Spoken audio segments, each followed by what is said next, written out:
Struggled with the picks early, and he's definitely played a lot better in his last 2 games. Yeah, you know, Luke, I think those picks were just all about nerves, not used to the team. David Dorson's been starting all year. Tully only a sophomore on this pretty old Mariemont team, and he's really shown himself so far this year. This is his 4th start for the Warriors, and we expect some big things from him in the future. Looks like the Warriors jump here. I think they're going to be bumped back off a false start. That's what it is. I've heard rumors of Tully getting moved to starting quarterback next year and Dorson moving to running back. Don't know if that's a serious possibility, but Tully also plays defense, so he's been a big help to those Warriors this year. Definitely one of their players, only a sophomore. He's going to be big his next 2 years at Mariemont. He's got some big steps to fill with Dorson in front of him. Don't know if that's actually going to happen, but Tully definitely a solid player. Yeah, I agree. I think they're keeping Dorson there. Tully in the shotgun. Tepe split back to his right. They're going to roll right. Tully throws right. Throws it to Whitmore over the middle. Nice catch by the sophomore. Sophomore to sophomore connection has been evident the last few games. Davis Whitmore's corralled a touchdown last week, and that brings up 3rd and 6, 3rd and 7 for Mariemont. Whitmore out there for his older brother. Davis is actually out there for Riley, who sadly tore his ACL earlier this season. You can see him 14 on the sidelines, and Davis has come up big this year. He's not a super big guy, but he's had some key plays for the Warriors. I know he's had a few touchdowns this year, and he's one of those players that Tully's looking for. I don't know if it's that chemistry. I know they're in the same friend group at school, but they definitely work together. Tully, 3rd and 7. Bacon brings pressure. Tully feels it, tries to dodge a tackle, and then is dropped. Big play by the Roger Bacon defense, getting right into the backfield on Tully, and the Warriors are going to have to punt this one away. Tully dodged a few there, but nothing he can do. That big Spartan defense just in and absolutely hammers him. Take a look here. Nolan you Wall see Tully dropping back. Gets to Tully first. He's actually not going to get credited with the sack, though, but Wall caused Tully to walk right into a hungry Spartan lineman. Souders to punt it away once again. See that rugby punt over there. Not a ton of hang time there, but decent kick. Pretty good kick. Even better return. Walker. Oh, wow. One man to beat is Souders. Stiff arm. And Souders chucks him down at about the 6-yard line. Nevertheless, a great return from Beamer Walker, who had the touchdown earlier, and the Spartans are looking really good early on in this first quarter. Walker taking it down past the place that Souders kicked it from, and Souders taking him down to the ground and out of bounds. You don't see big hits from punters like that in college and the NFL and stuff, but of course this is high school football, and most punters are playing all ways of the ball. So flag down after the play. Take a look at this return. Adam Walker showing off the speed. Yeah, we talked about the speed earlier. They show it there because really, as I mentioned before, he does play wide receiver. He does a lot of this training, especially in the offseason. He went to multiple camps this summer, really just trying to improve, and it's really paying off here with the touchdown earlier and this great reception that gives Roger Bacon the field position that they need to score. You can see Coach Leone here calling his whole team in, just bring them back up, getting their heads back up. I mean, it's tough. Just under 5 minutes left in this first quarter. Getting them back together. Those Warriors are going back on the field. Leone doesn't look happy, but I'm sure he's encouraging his players out there. And I mean, if I'm those Spartans, Adam, I'm going to be pumped up right now. Taking that one almost all the way back to the house, up 7-0, 5 minutes left in the first quarter. What are your thoughts on that? Thoughts on this are really they've done this more with multiple teams, especially East Clinton last week. They just kept going at it with offense. They were firing on all cylinders, and I think that's kind of what they're trying to do again here. Big plays and touchdowns as well.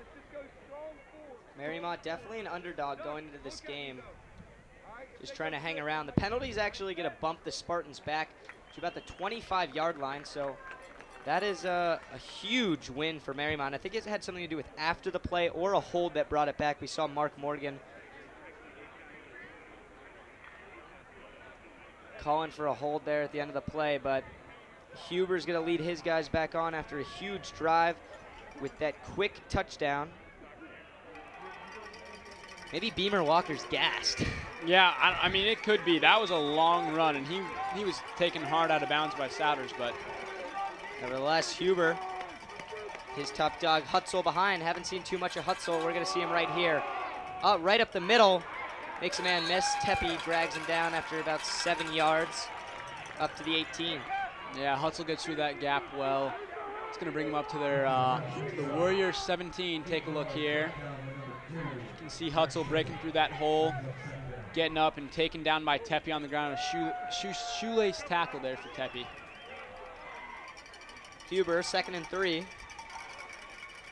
Rolls left. Throws this left. That's Beamer Walker. Makes a man miss. And that's his 2nd touchdown of the game. Spartans go up even more. Excuse me, that wasn't Beamer Walker. Eric Johnson, the senior, just kind of on a rollout bootleg, and Huber hits him and he does the rest. Spartans 13-0 with the PAT pending. Wow, what a juke. Take a look here, Eric Johnson into the end zone, no problem, making the Warriors look dumb on that play. That was another big play for those Spartans. Out again, Dylan Rolfert for the kick. And it's not looking good for the Warriors here. Just over 4 minutes left in this first quarter, and they're already down. No good, no wow. good. That is a shock. He is 43 for 44 on the year for extra points, and that'll make it 45 for 46, I think. It's going to be, it's 44 for 46 on the year for Huber, excuse me, for Rolfert. 2nd miss of the season comes in a playoff game. Maybe that 1 point will come to bite them, but not with the way they're looking so far. Up 13-0 with just over 4 minutes left in the first quarter. Yeah, Luke, we can hope that comes to bite them. You and I, Warriors fans. Adam here sitting a Bacon fan, and I'm not too happy with Adam now. His guys are kicking our butts over here, but Adam, how you feeling right now? I'm sure pretty pumped up. Yeah, pretty pumped up, I would say. This is kind of the normal thing that they've done for some of their games. Not all of them, but come out quick and never look back. Yeah, Mariemont needs a response here, I'd say, Jackson. What do you think they go to? You know, I think they're going to have to get the ball in the air. It's been pretty evident that the run game's just not going to happen with that Bacon big D line. So I think they're going to have to get the ball in the air, get Tully comfortable with that, and they're going to have to answer quickly. I think they need to score by the end of the first half, or I think Bacon's carrying this momentum the rest of the half, and I think it's going to be a hard night for the Warriors if they can't capitalize on this this next down.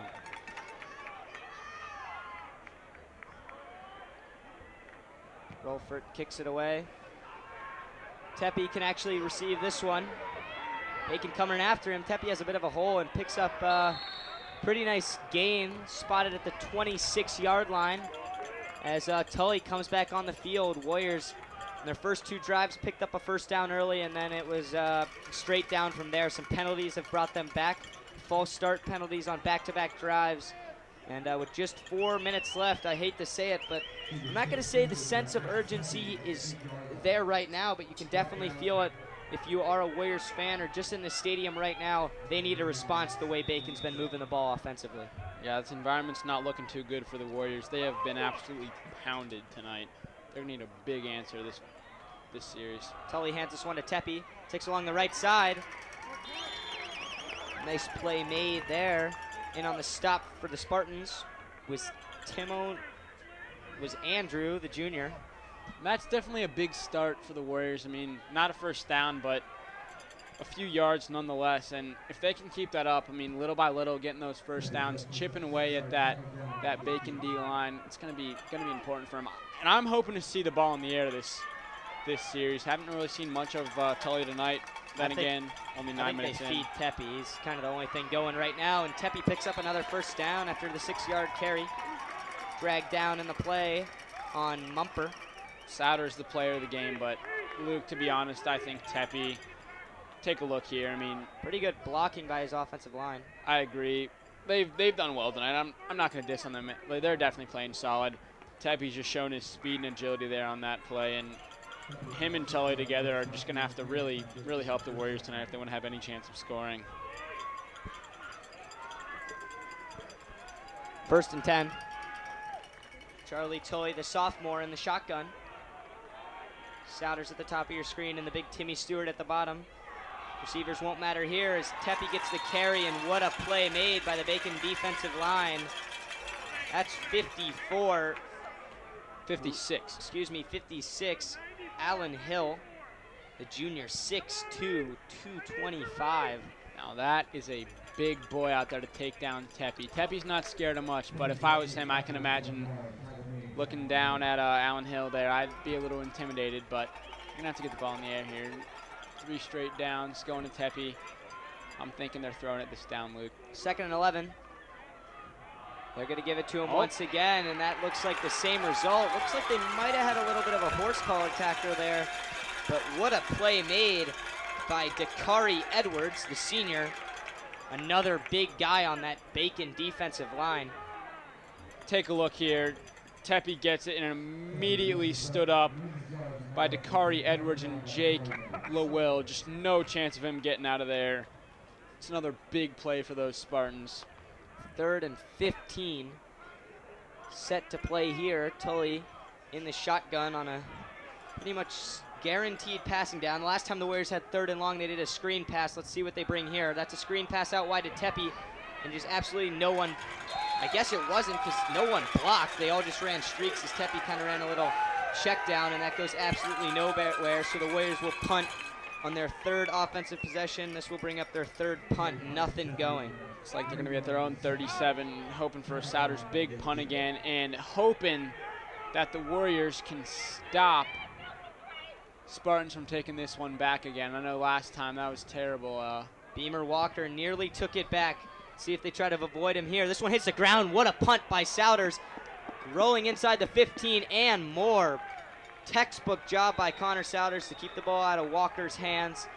And now Roger Bacon backed up inside their own 15-yard line at about the 12 or 13. He's probably going to have to do 90, 85-yard drive here. They want to score once again. Yeah, that was a big punt by Souders. I mean, honestly, Warriors not having too much going for them. A punt like that, it's a big deal for them. I mean, not very much hang time, didn't get very far up in the air, but that thing just hit the ground and took off. It's going to put the Spartans at about their own 12. Hoping for a big stop for the Warriors then this first quarter. Adam, as for this Bacon offense, we know Hutzel is kind of the top guy. Conference Player of the Year, averaging 7.5 per carries, 24 total touchdowns. But this receiving core has almost looked even better. A lot of guys, a lot of speed and agility out there. Yeah, I think they're kind of trying to use them because they know that the Warriors are going to go after Hutzel. They know that he's one of the best players on this team. And they know that the receiving core can get it done too. But they're going to give this one to Hutzel, and he has a hole. Showing off the speed, cuts it back to the right side, and Timmy Stewart and Max Tepe team up to bring him down finally after he picks up 9 or 10. See Hutzel out there. They're going to move the chains, 1st down. Only 5'6", but that's no problem. Take a look here. Getting through that hole. Eventually taken down by Tepe and Stewart, but it takes a lot. Those are some big boys, and it took a lot for him to get that 5'6", 161-pound Hutzel to the ground.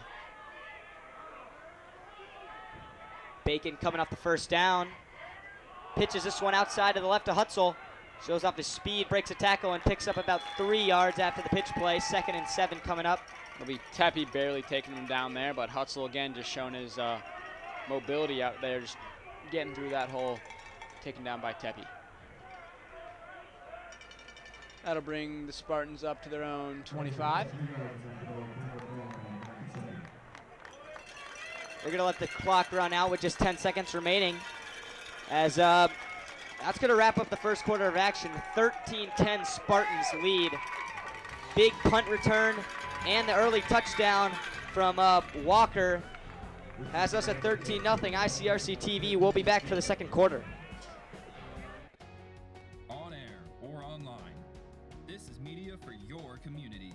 This is ICRC-TV. Hi, I'm Clark Kellogg. I've attended basketball games from coast to coast over the years as a participant, broadcaster, parent, and fan.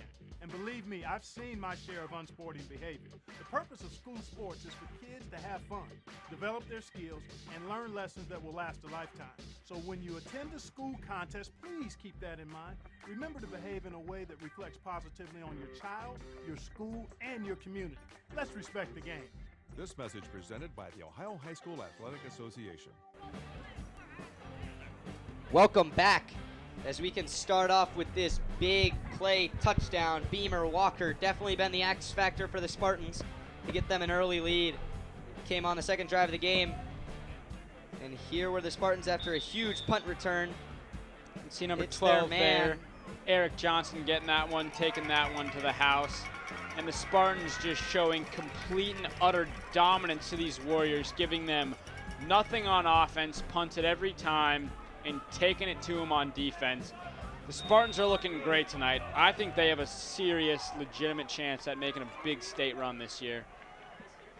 Just through the first quarter, this one's not over yet. Huber drops back on second down, feels the pressure, dumps it off to Hutzel. Need a big tackle here from Tepe. Hutzel showing off the speed, tripped up, does a somersault after picking up the first down for a 12-yard gain. Jamal Hutzel.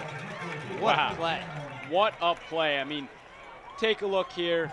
Stumbling the whole way back, barely thrown away by Hubert, and just running. You can see him tripped up, but continues to stumble until he gets that first down and tumbling to the ground. He'll move those chains and get the first down for the Spartans. On their own 35 here.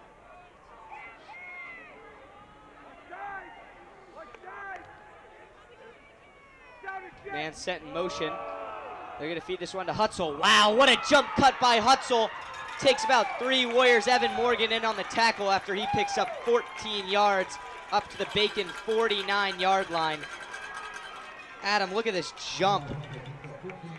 Pretty good hole for Hutzel, and whoa, he just cut that one back in just about a second. Yeah, juke to spin move to juke again. Hutzel showing his athletic ability there to get a second first down in a row for these Spartans, already at their 50. And I mean, second quarter starting and they're taking it to the Warriors yet again. Huber hands it off to Hutzel once again and is stood up. Nice play made by Henry Dunn. Some little extracurriculars going on down there. Good play by Dunn. Stop Hutzel finally after about 20 consecutive yards there, but it's a good play by that Warrior defense, but don't know how much you're going to be able to do with that Hutzel-Hubert duo over there for the Spartans. Hubert talking to his coaches now.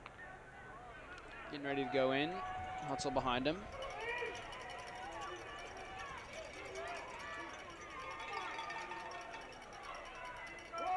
Huber hands us to Hutzel off the left side. Nice play there. Little chopping. It's kind of like not a chop block, but a chop tackle. Couldn't really see it. I'd love to see a replay of this one. It's going to be a big 3rd and 7 coming up. Back-to-back great plays by this Warriors defensive line. Hutzel takes it up the left edge. Doesn't have too much room. Nice chop. And it was. You can see in there number 62, Jack Momler with that. You read my mind, Luke. I don't want to say chop block, almost a chop tackle. Just took out Hutzel's knees for another big play for the Warriors, standing them up again. 3rd and 7 here. Crowd getting into it. Sends Hutzel in motion is Huber. Warriors bring pressure. Good defensive, offensive line. Throws it to the right side and is run out of bounds by Timmy Stewart as Hutzel. And that's going to go for no gain. 4th and 7. Let's see what the Spartans elect to do here on 4th down at their own 50-yard line. Excuse me, at the Warriors' 47-yard line. Yeah, Hutzel showing he can catch it too. I mean, almost had that one just out of bounds on that big throw from Huber. See him walking back out of bounds. I wonder if I guess he's just not playing this 4th down snap. They're set to go for it, and he's on the sideline. Timmy Stewart, great coverage on the last play. 5 wide for Bacon, as this is a huge down for both teams, but especially the Warriors trying to get the ball back in good field position. Goes with the hard count as Hubert almost gets Mark Morgan, about to come screaming off the edge here. There's a flag down as Bacon jumps, and that's going to be 4th and 12 after the 5-yard penalty. You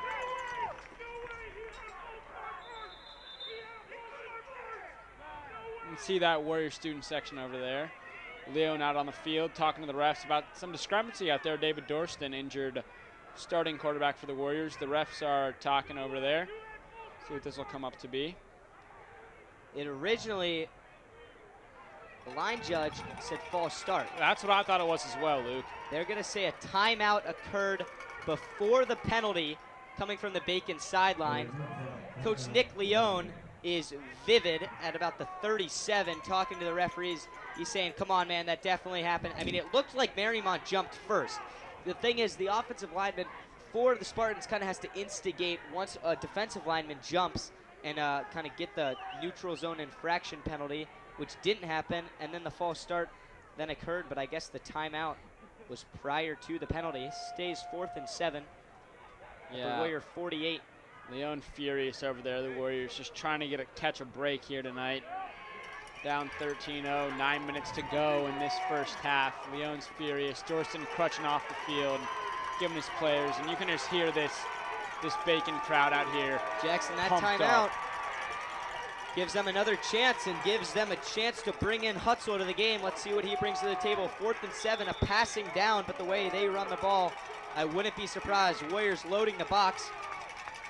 3 receivers out to the top. Barrett, Lindell, and one-on-one coverage at the bottom of your screen. About 4th and 7 or 8. Tries to get the Warriors to jump. Morgan almost jumps there. Oh, and another flag down on the field. I think this one finally is going to be the Spartans jumping. They were just set there. It's like 4th and 7, 4th and 8. Spartans go on the field, and they're trying to get the hard count. Hard count, get the Warriors to jump and move them 5 yards closer to the sticks, where it's kind of a 4th and manageable, I guess. 4th and 8's a little long. And they'll take the penalty, they'll take the timeout, and they're going to end up punting this one away. Yeah, I can see Huber getting a little slow off the field there, going over, getting some water, and Spartans to kick back to Tepe. Punt, excuse me. Another flag down on the play. It's the 3rd down in a row with a flag on the field, Luke. Once again, a Spartan false start. Mike Blatt, Spartans head coach, Conference Coach of the Year. Bacon finished the regular season at 8-2. This is their 8th trip to the playoffs, and they lost in the state semifinals a few times. And also, Blatt, Coach of the Year, couldn't really outcoach the Warriors defense trying to get them with the hard count, but definitely a smart play. Yeah, not at all. I know the Warriors last time going to the state semis was 1990. Almost 21 years ago. That is insane. They need more of defensive possessions like that to give them a chance at the regional semifinals next weekend, as this punt stops at just exactly the 20-yard line. And hopefully the Warriors have better luck going the other way in the second quarter. 9 minutes and 20 seconds remain. Adam, this Bacon defense has looked great. What do you think the main cause is? I think the main cause is really their size and their speed. They're kind of going at the quarterback a little more like they haven't really been during the regular season. They're kind of jacking that up, and they're also their defensive backs are playing well, and their line is really doing well, just stopping Tepe and the other players trying to run up the middle of the field. Warriors have 3 receivers split at the bottom of your screen. Tully looks left, looks right, throws right, and that's Whitmore's 2nd catch of the night for just about 5 yards, brings up 2nd and 5. Another sophomore to sophomore play there. In on the tackle, Nolan Wall. Take what we can get for the Warriors, down 13-0. Have a look here. Tully throws that spiral right there, and Wall just in on Whitmore right away. Not a huge hit, takes him down to the ground, gets the job done. You see Tully getting back there again with Tepe behind him. Quiet first quarter at least for Timmy Stewart. Tully steps up in the pocket, and that is a huge hit, and sack by Nolan Wall came in and just laid the hit on Tully and said something about it afterwards. We're going to have to see another look at this, Luke. I mean, Tully hit hard. Looks like he's grabbing his pads. You take a look here. Tully with the ball, no time to think, and Wall is in with that big hit on him. Nothing Tully can do about that one. Taken to the ground. What a play by Nolan Wall. Hear the crowd chanting something here. Not quite sure what they're saying, but they're definitely clapping. I think they're saying, "Let's go Bacon," and reasonable cause at that. Great play by Wall, up 13-0 are the Spartans. 3rd and 10 coming up for the Warriors. Tully drops back, avoiding the sack, throws it over the middle, and this ball's picked off. That's Jimmy Mumper. Let's see what they say. Looks like Mumper's down on the play. Looks like he might have hurt his knee or something. Is it an interception? That it is. Roger Bacon takes over on Mumper's Warrior hurt. 34, and Mumper's down after a really nice play.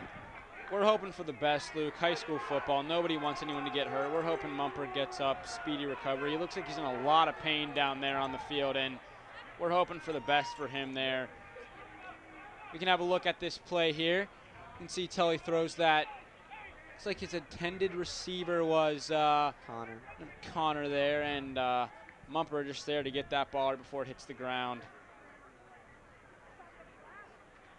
Bacon defense once again brings pressure. Adam, this has kind of turned into a common theme. I know teams like to bring it on 3rd and long, but they've brought it nearly every down on that last drive.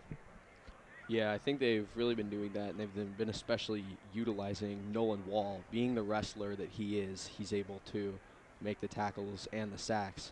And like you said, they've really just been adding a lot of pressure and the speed as well. Let's take another slow-mo look. It looks like the injury might have came from the original, like, oh my gosh, that left foot kind of turns an ugly way. Yeah. Turned away once I saw that one. Oh, yeah, that's boy. not fun to see. I think it's going to walk off the field. Good for him. I mean, big play. Looks like he twisted something, but he's walking off strong. Hope for the best for him. Hopefully we can see him back in this game shortly. You can see everyone in the crowd bundled up in blankets. It's a cold one here at Roger Bacon. Mumper walking off, takes his helmet off. Roger Bacon, as we resume action, has possession at great field position at the Warriors' 33-yard line. Huber a little less quiet on that last drive. They had to punt. They fed it to their man Hutzel. Let's see if they do the same here. They're going to throw on 1st down, rolls right, has a man at about the 30-yard line. He makes the catch and picks up about 4 yards after being taken down by Evan Morgan. Morgan in there for that tackle. Nothing special there. That's another good play from those Spartans to pick up about 7.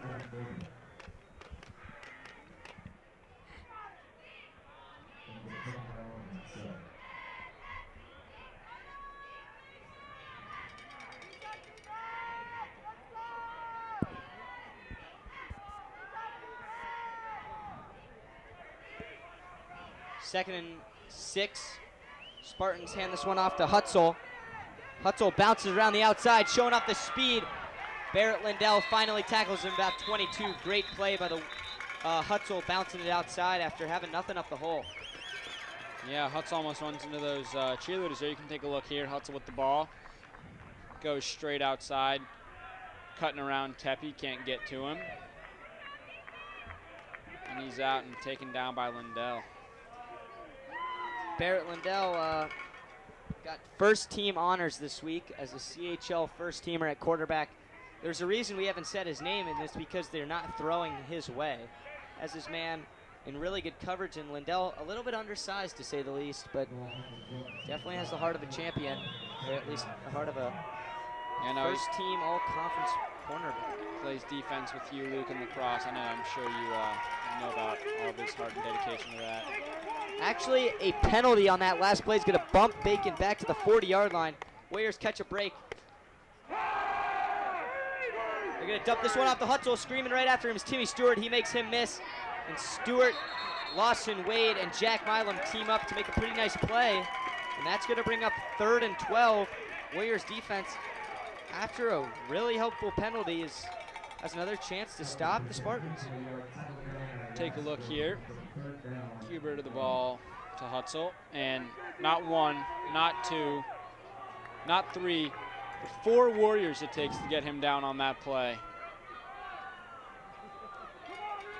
Adam, 3rd and 13. You throwing the ball here? I assume so. Yeah, I would assume so too. I think if this doesn't work here, they're probably going to bring out Dylan Rolford to kick a field goal. Dumping this one on the outside. 1 man a miss. Looks like they got him by the shoulders, and he's going to be short of the sticks. And on the catch was Eric Johnson. He had the touchdown earlier. Really nice play by Connor Souders. Yeah, that was a solid tackle to get him out of bounds. Almost looked like a horse collar, but I think he got him just below. So you said they might bring out the kicker. I am shocked. It looks like no, they're gonna keep the offense on the field. Yeah. I mean, I would be shocked if you bring out the kicker here from the 27-yard line.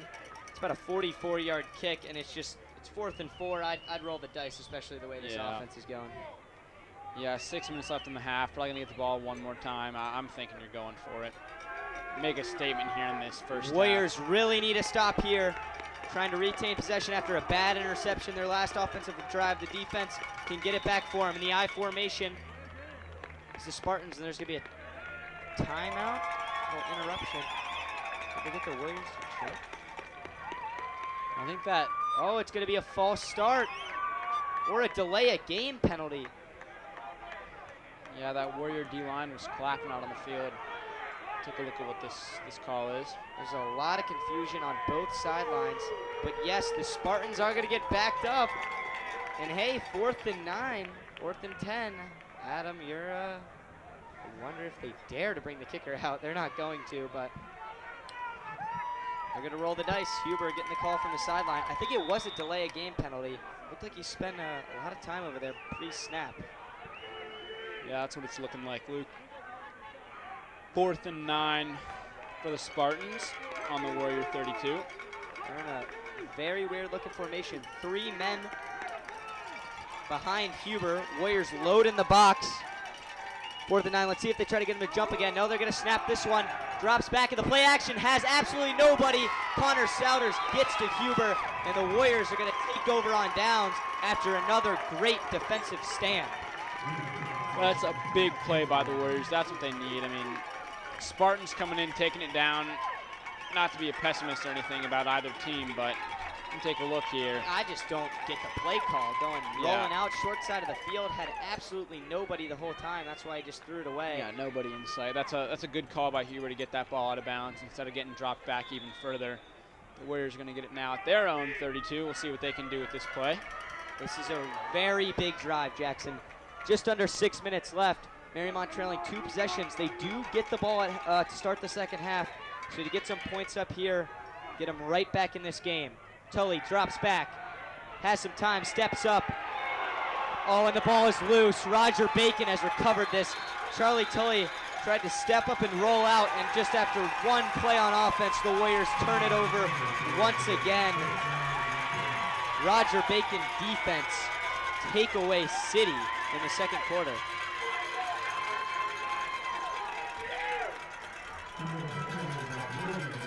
Take a look at this.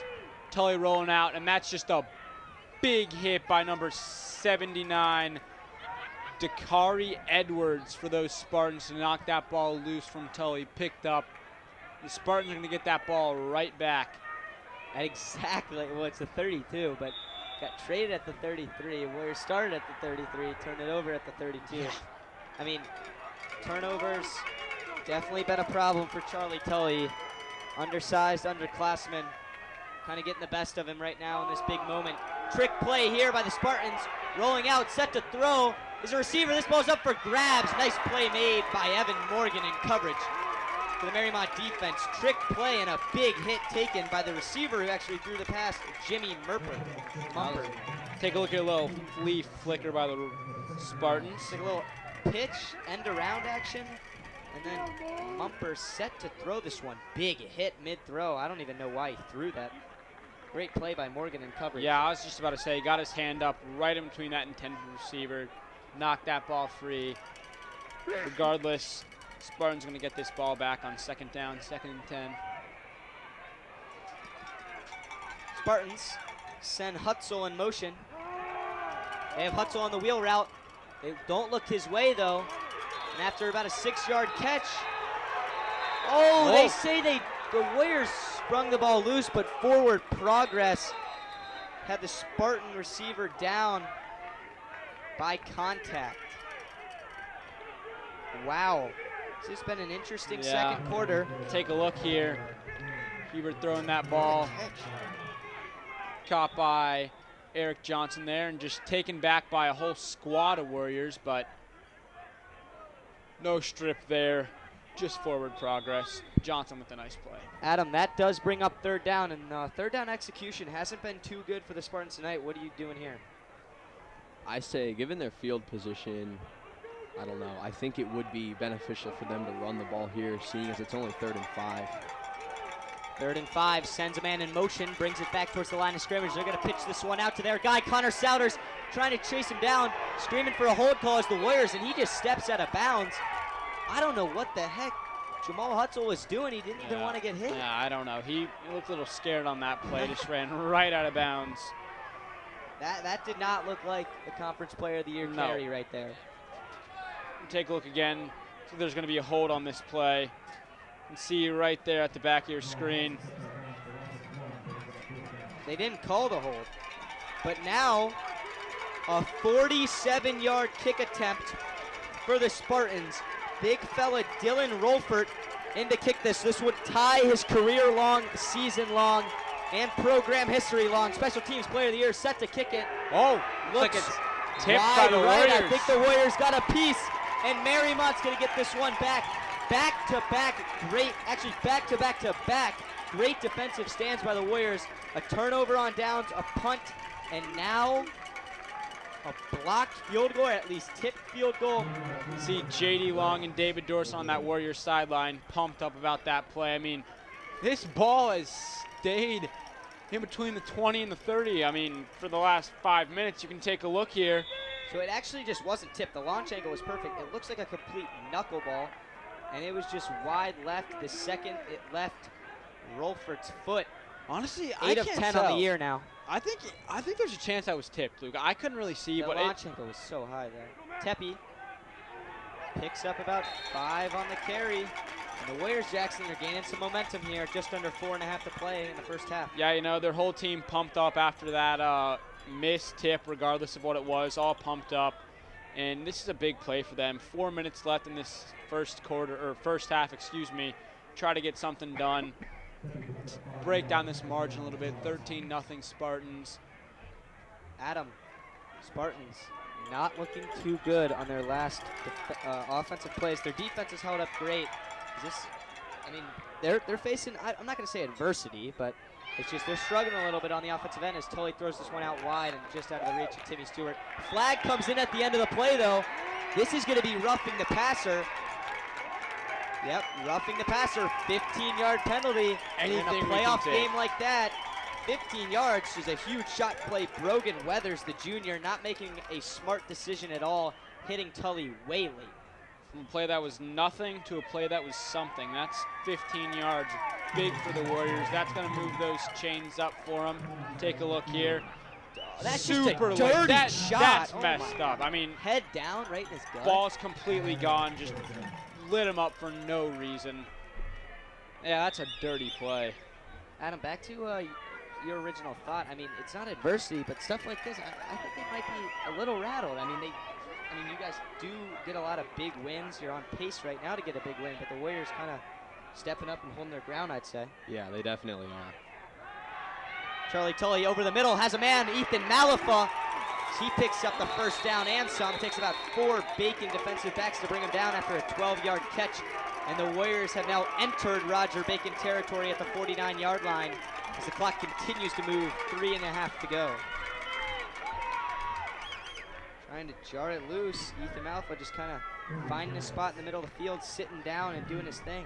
Malafa had Hawkins and a bunch of other Spartans on him there, but held the ball, bring the Warriors up to Spartans 49. First time in a while that they've been on the Spartan side of the field. And now the Warriors bench comes out in a pretty excited manner as Roger Bacon elects to call a second timeout of the half. Mariemont moving the ball, Bacon defense. Take a look at that Mariemont side of the field, and their fans are definitely pumped up. Look, it's pajama themed for the Warriors student section. Look at all those, looks like that group of girls wearing all pink. Definitely showing out for that theme, and looks like there's some laughter, excitement going on. You can see that Bacon over there. I'm sure coaches just telling them to keep their heads cool, keep them calm and collected. I mean, telling them just to ride it out. This 3 minutes and 24 seconds left in this first half, and they'll be just fine. Completely opposite going on the other side of the field. I'm sure those Warrior coaches over there getting their players pumped up, trying to get them get on the board before the end of this first half.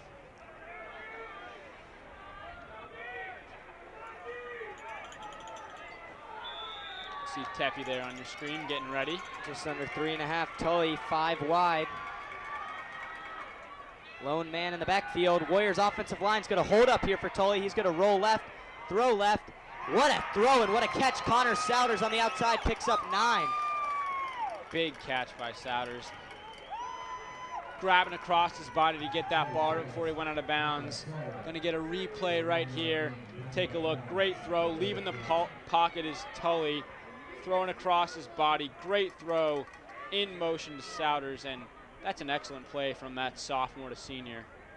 Tully had rolled left, right-hander, threw him across his body, picking on Eric Johnson in coverage. Bacon crowd now trying to get their Spartans stand up here. 2nd and 2. Warriors going to hand this one to Tepe along the outside.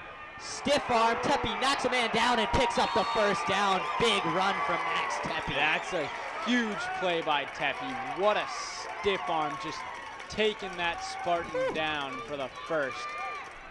Gonna get a look back at it again.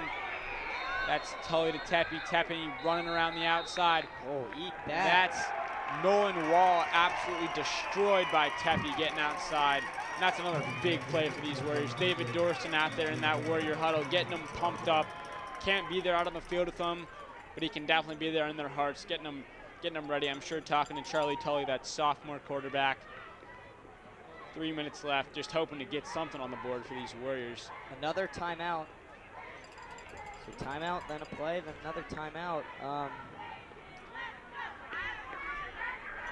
Adam, what are you thinking? I mean, the Warriors are in Spartan territory. They still have that 13-0 lead, but picking up some momentum here. Yeah, they definitely are picking up some momentum. I think after their first few drives where they had a lot of turnovers, that kind of sapped their momentum a little bit. Seems like they're getting it back here. Could possibly go in, put themselves on the board before the half. That would be big.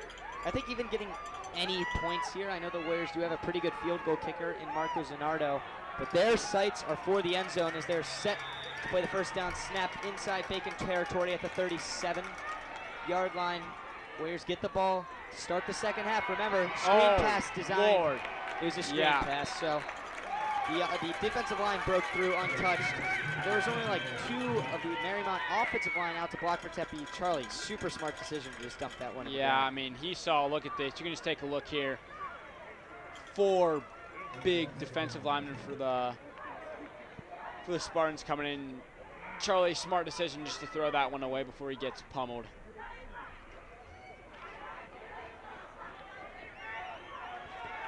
.301 to go in the first half, 2nd and 10. Timmy Stewart in one-on-one coverage at the top of your screen. Souders set in motion.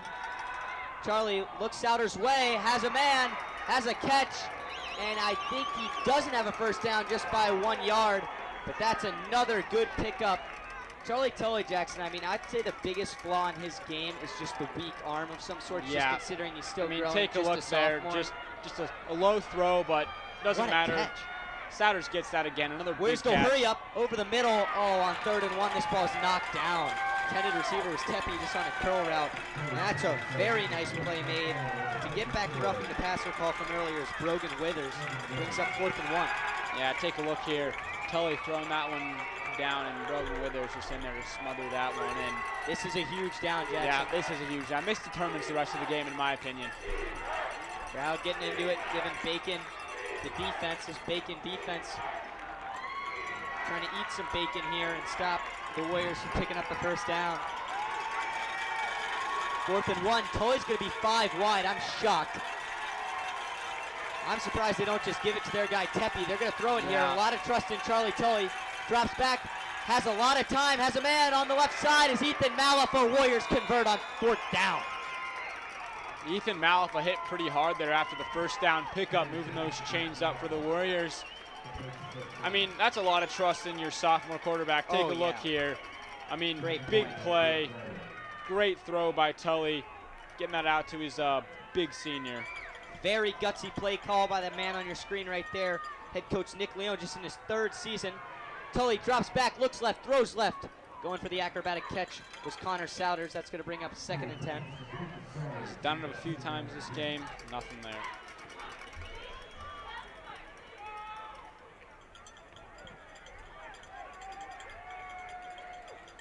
Warriors taking their time on this drive. These drives can be detrimental to defenses, going nearly the length of the field, 70 yards, 80 yards, 10-plus plays. 2:18 to go in this first half. Charlie Tully in the 5 wide like he was on 4th down. Looking over the middle, has this guy Malafa. Picks up 7.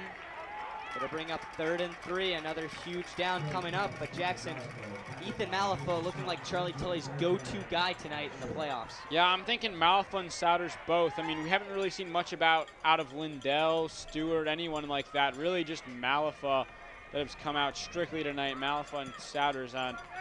Tully's made some good throws to both of them, getting up some crucial yards for them as he goes out to get it again. All right, 3rd and 3. Tepe in the backfield. Tully, hands one to Tepe. Has a hole up the gut. Is it enough? I think it is. They're gonna. The spot is at about the 9-yard line, and the sticks are at the 8. They haven't moved him just yet. Take a look here on your screen. Oh, is there a flag? I'm not sure. I think they're just short. I think they're going to bring the chains out to the field. No, for sure. But I think they should bring him out at least. I agree. Or okay, what is going on? I don't know. I think we're going to replay 3rd down is what the chains say, and I don't even know what the. Guess we'll just let the referees. Oh, they're take their time. signaling for the chains Yeah, to they're come coming out.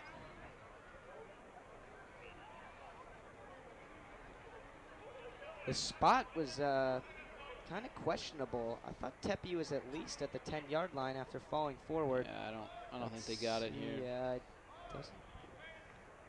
They haven't extended him just yet. Oh. Oh my gosh, that is. They got it. 1st down Warriors by about inches. A fingernail. Yeah, I mean, super slight 1st down, but we'll take it for sure. Take a look here at this play. Tepe getting in. What a finish to the carry by Max Tepe. Yeah, just rolling around for that extra yard. That's a big play. Putting himself out there in jeopardy, putting his body out there and getting that 1st down. Here we go. Mariemont striking to get in the end zone. 1st and 10. Line to gains just at the 2-yard line. Tully steps up. Nice play. Makes a man miss. Cuts it back up the middle. And Tully dodged for the touchdown. What a run by Charlie Tully. Making the sophomore look like a senior, cutting in and out of the Bacon defense, and the Warriors respond 6-13. What a play by Tully. Take a look here on your screen. That was an excellent play call. Wow. Goes in, dodges 1, 2, 3, Stiff arm. 4. Barely getting in, just shoving his hand out, putting his head on the line for that touchdown. That's a big play, getting that Warrior momentum back. Maybe, Jackson, we were saying 20 minutes ago that Bacon blowout. That the blowout Bacon missing that extra point would probably have nothing to do with the game, but Warriors and Souders, they're faking it and going for 2. And what are they doing? I don't know. It was a bad snap. Bad snap. I did talk to Charlie Tully and Coach Leone on a bad snap. That is a designed play the Warriors have, but that's going to come back to bite them. I mean, they could have gotten an extra point there, another touchdown. You can take a look here. That's a super high snap, barely missed, and that's a great recovery out there by Tully to just get that up to Souders and get him in for the attempt, but nothing happened there. But either way, great play by Tully, and I mean that would have been big. Get that up to 7 for the Warriors. Another touchdown could put them up 14-13 potentially, but hey, happy to be on the board. Minute 21 left in this 1st half. I mean, that is an enormous response. Adam, I'd love to hear your thoughts. I'm kind of in the middle here of this press box. You can get another look at this touchdown. I'm in between Jackson here, who after the touchdown is jumping up and down, clapping, and Adam, you're like, oh my gosh, we have a ball game again. If you're Roger Bacon, what are you thinking right now? Yeah, I would say that was definitely an unlikely play. He dodged like 3 or 4 guys there. Definitely say the defense has to step it up, just like we mentioned at the beginning of the game.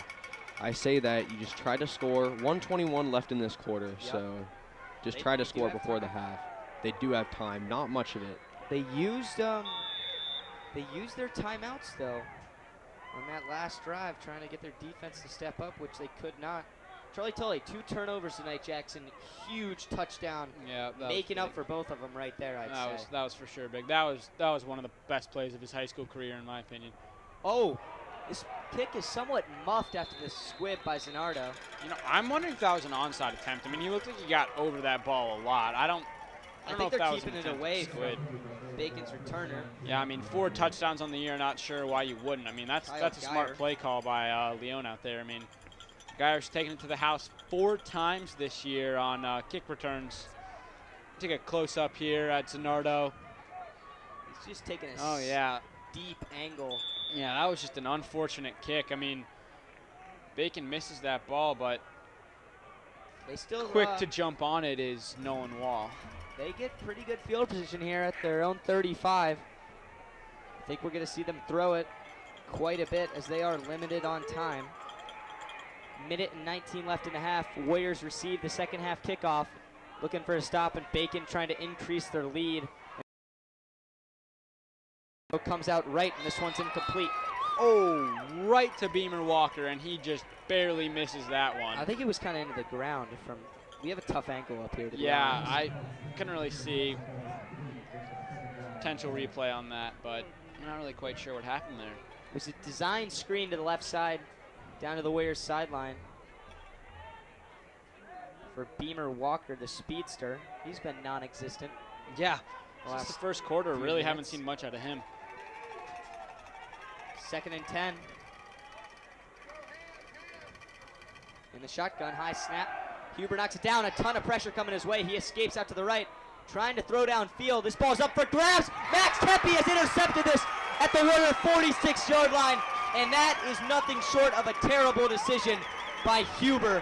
Rolling right, trying to make something out of nothing, and complete disaster mode as the Warriors retain with a minute left in the half. Yeah, that whole play is just because of Malifa's great pressure, getting through that offensive line from the Spartans and getting in, pressuring Huber, making him think on his feet, and makes the wrong decision. Not sure if he was trying to throw it out of bounds, but take a look here. Malifa just in there, swinging outside. He's telling his man to go downfield, gives him a chance. But no chance there. Tepe gets up there, grabs that ball out of the air. Warriors back with the ball, trying to make something happen with just over a minute left in this first half. Warriors have really good field position at the 45-yard line, and they do have a few timeouts remaining. So maybe we might see some fireworks to end the half. Trying to do the 1-minute drill as Tully has all kinds of time. He's forced to roll out right, and he makes the smart decision that Huber should have done and just throws it away. You know, as a sophomore quarterback, Luke, honestly super surprised at some of his calls. Like stuff like that, super smart. That's something that a veteran normally does, and he's doing that as a young sophomore. I mean, really impressive night at Tully so far. I'm impressed. I just cannot wait to see. I mean, he's going to probably take a gap year again next year as in being the backup. He does play other positions like the safety and corner. He plays on defense. But his senior year, if he does get that arm strength, he can be a pretty talented kid. Completely agree with you there, Luke. 2nd and 10.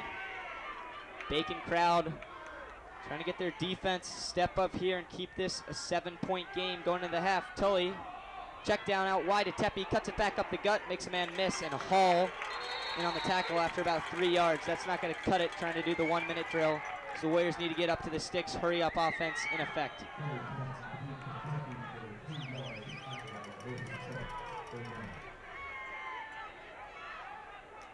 Third and 7.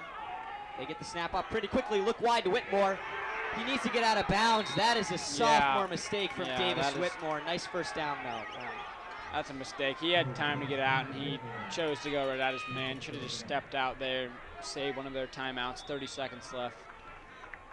Yeah, that might come back to bite him. Yeah.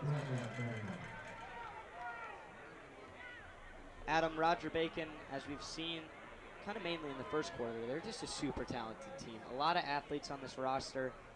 Only 2 guys play both sides of the ball. Nearly every single Warrior player is going to be on offense and defense. What do you think they're feeling over there? I mean, have they had a lot of tight games this year? They have had a few. I'd say their tightest game of the year was their Week 1 win over Taft. Aside from that, most of their games have either been them getting blown out or them blowing out other teams. So I'd say they're not really used to tight games, so this is something new for them. Yeah, the Warriors definitely putting up a fight here. I mean, first quarter gotten blown out, and coming back with a fight and a drive this second quarter. Just trying to make something out of nothing here. First and 10 from the 44. 29 seconds remain. Tepe comes in motion towards the Warrior sideline. This Warrior offensive line is holding up really nicely right now for Tully. Gives him time to scramble outside, and he has Tepe wide open at the 32. First down, Warriors. Great call by Tep. Catch that ball immediately out of bounds. Only shaves off 8 seconds on the clock there. Still plenty of time for the Warriors. Take a look here. This is just Tepe finding the soft spot in the defense. This is what you got to do when you're in scramble mode. All the receivers come back to the quarterback. Just sit down. Yeah. Great play by Tully rolling outside for that one.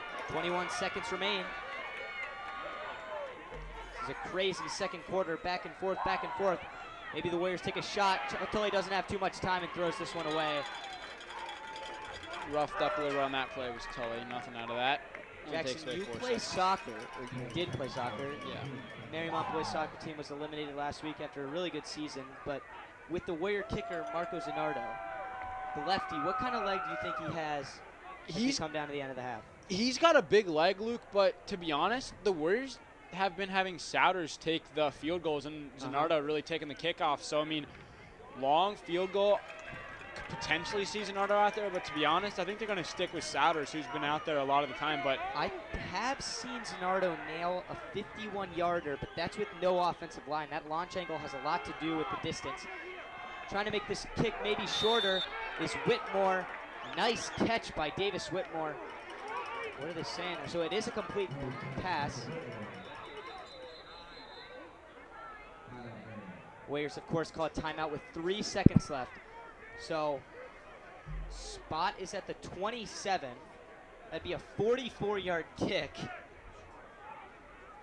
I mean, I don't know. Do you take a shot to the end zone with 3 seconds, kind of like a Hail Mary? Nice catch by Davis Whitmore. To be honest, I think a coach could think two ways. Think, A, we can get 3, make it 13-9. I mean, honestly, that's still a touchdown away. You want points, though, going in. Yeah, that's definitely true. I mean, score 9 unanswered against Bacon, who went up 13-0 on you. You could definitely do that, or you could look at it like score another one, tie the game up. That's also big. So I could see Leon going either way here, talking with his players on the sideline as they use up their last time out for this half. Clock switching from 3 seconds to 10 seconds, looks like. So, yeah, the timeout came. So if the Warriors do pick up a first down on 3rd and about 6, the clock will stop as the chains move. So they could potentially get a first down spike and maybe kick a shorter field goal. Or they're just going to take a shot to the end zone. It's all in the hands of the play caller, Leon, his guy, Tully. I don't know how good Tully's arm is, though. So I'm not even sure if he can get a ball to the end zone from here. Nevertheless, we're going to see right here in the shotgun, Tepe out to his left. Look for Stewart at the top of your screen. They bring pressure. Tully has to scramble. He's throwing this ball up for grabs. Timmy Stewart one-on-one, and it's knocked away. Oh! Little Stewart looking for a flag. That was great coverage in on the play. It was by great Andrew. coverage. A little something going on there after the play. Stewart furious. You can take a look here. Tully gets that ball. Nothing going on inside. Rolling out. That was a great throw. That was a great throw. Stewart up. Nice play. That's really good coverage from Tioni Andrew. Yeah, I struggled with that name earlier. Yeah, I'm not. It's a good name for a good player. And the Warriors are just going to kind of go Hail Mary mode, it looks like here. From the 27, I think this is pretty, I mean, I'm not going to say it's doable, but it's got a better chance from the 50. Tully just needs some time. He doesn't have it. He's going every which way and just going to throw this one to the ground. I mean, he was hit way after the play, and it looks like this is a common trend. I think that's roughing the passer. Bacon's just getting every little lick on Charlie Tully, but the sophomore's hanging in there as we go into halftime. Bacon leads 13-6, but the Warriors are climbing back in this one, and I think momentum has swung. As for ICRC, we're going to go into break. We'll be back at the start of the second half. Warriors to receive. Bacon leads 13-6.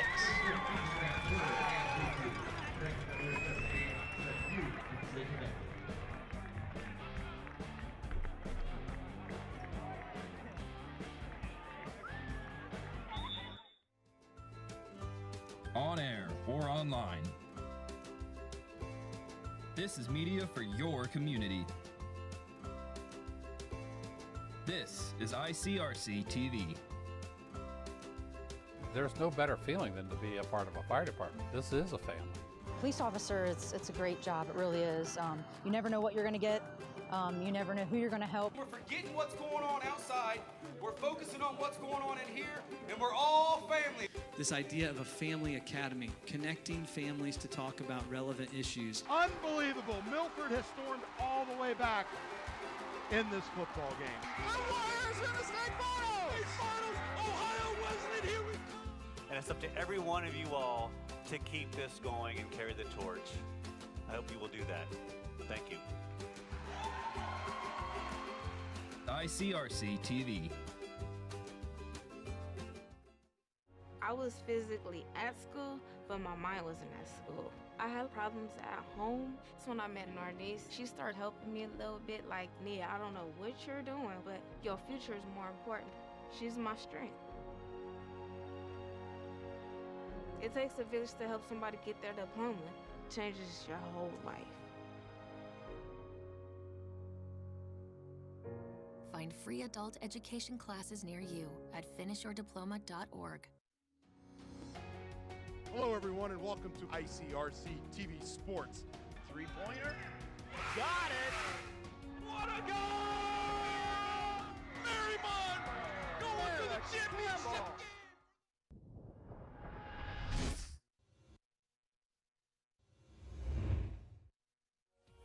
Welcome to another edition of Viking Voices, the people of Princeton. I certainly appreciate the great partnership with ICRC to host. And behind the cameras today, we have our amazing interns. So appreciate Dwayne and Cody again for coming back this year as they've done actually for the last 3 years. Last year looked a little bit different, but it's great to be back in person. With us today, our new football coach, Coach Andre Parker. Coach, thanks so much for joining us today. Thank you. Thanks for having me. Yeah, so Coach, big switch coming over. What do you think about Vike Nation so far? I think it's awesome. I think it's all about the P. What are some specific things you're working on right now to develop that tradition, bring kind of back some of the things? I know Coach Daniels did a great job and the other coaches, but previously, but like what are you trying to instill in our kids? I am trying to teach them history. I think with this generation, a lot of times they don't understand the history of where Princeton comes from and what Princeton means. So I'm trying to get as many of the old guys around as I can and help them understand what Princeton means, what the horns mean. So those things are exciting. The kids are starting to get it. They're starting to take pride in it. Well, Coach, I know that there's a legendary coach out there that you've talked to, Coach Mancuso. So what are some nuggets that you've gleaned off some of the conversations you've had with Coach Mancuso? Our first conversation, he wowed me. Because I know he's in his 90s, and he's like, no, Coach, I still work out 3-4 days a week. I get up early in the morning, me and my wife, we go get after it. And I'm like, wow. Just his work ethic, the attention to detail, the way his former players talk about him, the way they said that he cared and loved them. And I've talked to quite a few that still talk to him every week. So that's huge. Yeah. Coach, we know that your job here, we've talked so much before. Like, I think you do a great job coaching. But there's a whole nother side. The vast majority of your day is another job. Can you talk a little bit about that?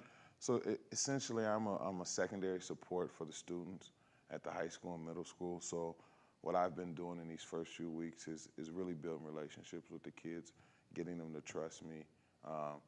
So if they have issues or if there's any way that I can help them, that they know that my office is open and they can come to me. So we're currently going through lists and finding kids that we know we're going to need more support and going about it that way. Yeah, and when we were talking, I asked lots of questions about what it is that you do during the course of the day. You've done a great job thus far. Really excited about the supports that you're going to bring to our school district and specifically our students. What are some things that you think our kids in general or students in general should really focus on as they try to look to the future? I think just bettering themselves every day. I think we got enough craziness in the world, and if they get caught up into that, you can become depressed or you can start worrying about the future. I think we got to take it day by day, and we have to keep pressing forward. Well, last question. This is definitely my kryptonite. I don't know that I could work here as much as you girls are amazing, but what is your best seller? When people walk in here, what is it that they're really looking for? Is it your cookies, your donuts? What's the best seller? I'd probably say donuts. I would say donuts. That's a hard question. Birthday cakes? No. We have a lot of the cake because our cakes are scratch made here. Our buttercream icing is made here. I think we take a lot of. I just think we take a lot of pride in everything we make, and our cakes. You have people all the time. The flowers, it's not right. Yeah. We do, and anybody makes mistakes, and it bothers us. It's not like, it bothers us that somebody wasn't happy with the product. But I think the one thing people don't understand is how incredibly physically hard this job is in the back. Lifting it's trays, very cooking, pans, whatever it takes to get the job done. Yeah. But it's what it is. It is what it is, and it's a great thing that at least you we're girls. working with family. I mean, there are times when we're, But I think we're lucky too because we have a lot of the same. I can remember because I do a lot of the cakes. And you talking about I remember you bringing your kids in here. And now your grandkids are coming. I do. I remember your son. Yeah. And it's funny because now I'll have a cake come through, like a graduation cake. Mm-hmm. And I'm thinking, oh my God. They can't be graduating. You know what I'm saying? So we have so many of it, like families. Generations. Yeah. And we do see now, especially with Harrison building up as much as it is, we have a lot of new families, from the newer homes of Perks of Whitewater, from, we have a lot of newer families that come in a lot of times on the weekends, especially Saturday and Sundays.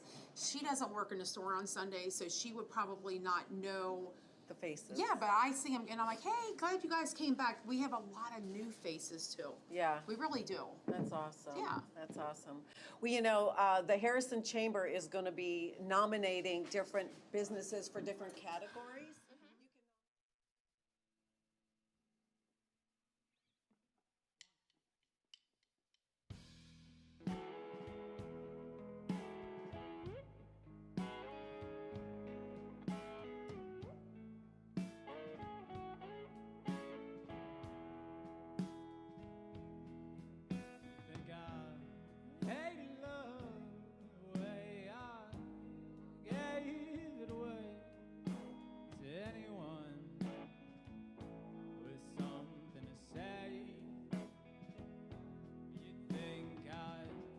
Given up by the 7 times, I let you twist me up and get me so out of line, but it's not enough.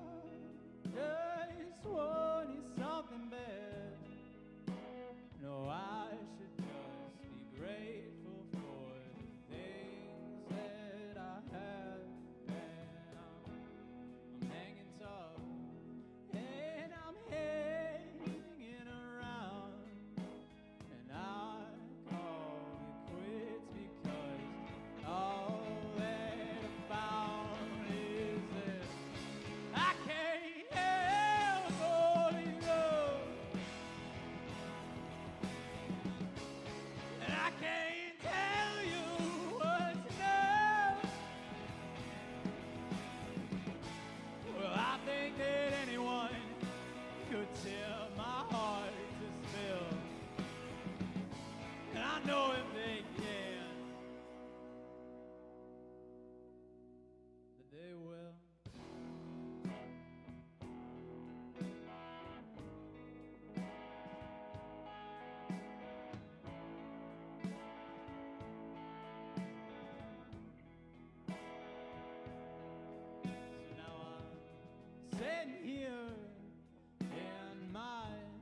know if they can, if they can, if they can, they will.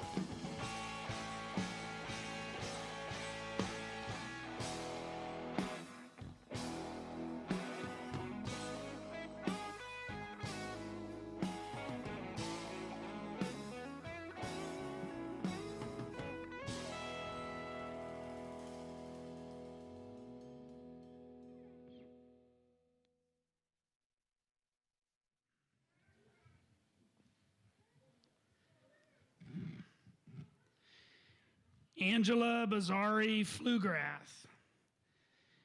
Angela Bazari Flugrath was a member of the 2006 graduating class. Angela Flugrath left her mark on Mason as the most decorated athlete in the school's history. She earned 8 varsity letters between cross country and track, helping Mason to its first ever team state title in girls track and field in 2004. Angela was 11-time FAVC champion, a 13-time district champion, 12-time regional champion, and an 8-time state champion. I'll say it again, 8-time state champion. That's pretty good. She earned 7 of her 8 state titles in individual running events, with 2 coming from cross country. She was named FAVC Runner of the Year 5 times, Southwest Ohio Runner of the Year 4 times, and First Time All-Ohio 7 times. She held 7 Mason High School records and 3 Greater Cincinnati records upon graduation. Today, the best runners in the state of Ohio come to Mason Invite to participate in the Bazari Mile, an annual running event held in her honor. After high school, Angela went on to the University of Illinois in Fresno, California, with her husband, Carl. Her parents, Mr. and Mrs. Bazari, are here tonight. Angela could not be with us tonight, but we have her on video. There's Angela. I want to start off by taking the time to say how honored I feel to be inducted into the Mason High School Athletic Hall of Fame. I am particularly honored to be inducted with such an amazing group of people and athletes, one of whom was my teammate. This award has me reflecting on my time as an athlete, specifically at Mason. I played sports for a long time. I played in high school, collegiately, and professionally, and some of my best memories are from my time at Mason High School. I don't always remember specifically my times at Mason or the specific races. It really went by so fast. But what I do remember are the fun times with amazing people. I remember summer long runs with friends, afterward having bagels and chatting. I remember the long bus rides after successful meet, full of laughter. I remember the 4x800 winning as a team. I think sport was really helpful for me to gain confidence in myself. I was shy as a high schooler and still particularly kind of quiet. And sports taught me that I can set a big goal and take small daily steps to get there. I really fell in love with sports at Mason High School, and confidence in myself grew. And I will forever be proud to be a Mason High School graduate and a Comet. I wanted to take a second to thank some of those people who made my time at Mason such a positive experience, some of whom are here today. They include both Kelly and Tony Affatato for their continual support and enthusiasm. They really helped make track and field such a positive experience for me. All the fun I had with my teammates, it couldn't be done without them. And then finally, I want to spend the time thanking my parents for being supportive in both athletics and life. Again, I just wanted to say thank you so much for inducting me into the Hall of Fame with such an amazing group of people. Go Comets.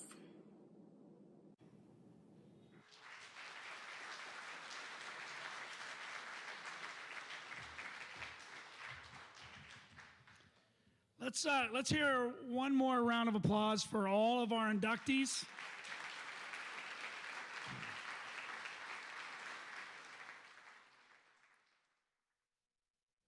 Looking forward to walking the park. Yeah, it should be a fun day.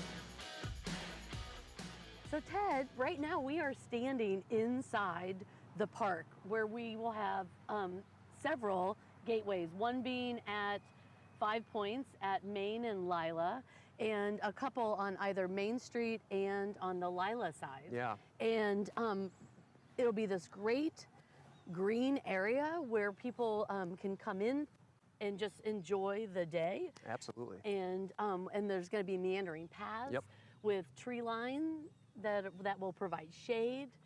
And also there's swings and Adirondack chairs. And I think somewhere in this area there's going to be the water feature as well, which you've mentioned before. What a great draw that'll be for both the community and people outside the community, and really a crown jewel for the city itself. Yeah. And then in addition to the community involvement or people being able to visit locally, this is the center of both the downtown business district as well as the uptown business district. So whether you want to come here as a family or you just want to take a lunch break when you're working here, it's going to be a great place to come. And it is also part of the Dora, right? So people can grab their beverage at one of the local establishments here and have a really great setting to hang out in and relax as they're making their way either downtown or uptown. Yep. It'll be great.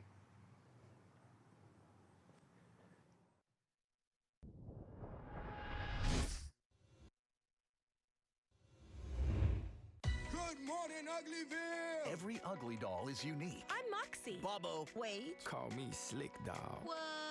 And every child is too. They can be pretty lovable. That's why when you travel, you should make sure your child is in the right seat for their age and size. This is why you're the wisest doll in town. Well, keep them safe by visiting nhtsa.gov/the right seat. Isn't that right, gibberish cat? Find the right seat today. Let's take a time out to talk about educational athletics. That means the school sports are an extension of the classroom. Student athletes earn the privilege of participation in sports by succeeding during the school day first, before they put on the team uniform after. Student athletes prove that with better attendance records, higher GPAs, and fewer discipline issues than non-student athletes. That's what it means to be a part of the Ohio High School Athletic Association. This message presented by the Ohio High School Athletic Association. On air or online. This is media for your community. This is ICRC-TV. There's no better feeling than to be a part of a fire department. This is a family. Police officer, it's a great job. It really is. You never know what you're going to get. You never know who you're going to help. We're forgetting what's going on outside. We're focusing on what's going on in here, and we're all family. This idea of a family academy, connecting families to talk about relevant issues. Unbelievable. Milford has stormed all the way back in this football game. The Warriors in the state finals! State finals! Ohio Wesleyan, here we go! And it's up to every one of you all to keep this going and carry the torch. I hope you will do that. Thank you. ICRC-TV.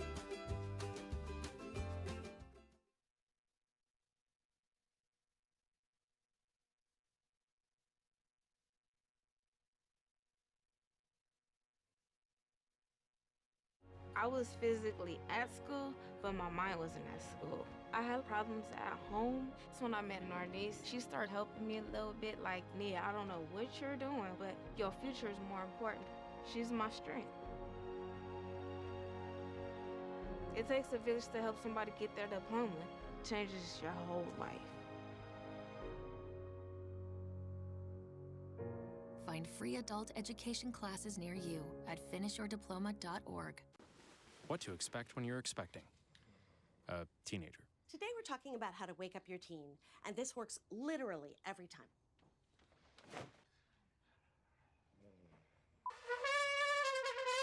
Give kisses. Good kisses. You heard how loud that was. I heard. It wasn't you. It was the... Is that bacon?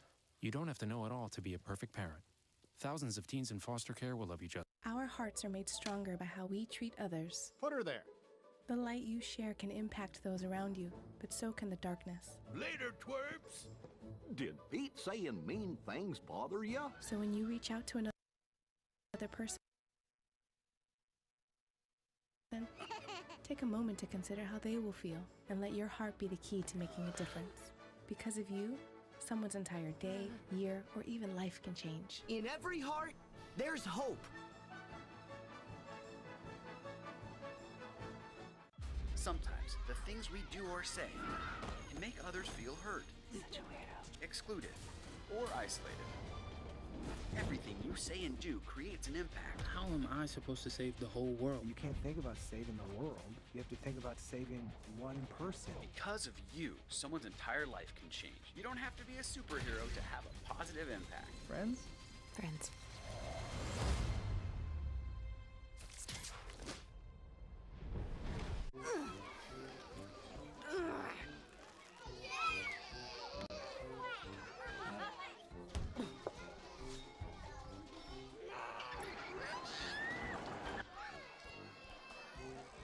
If you love them enough to crawl into a play place to get them to come down,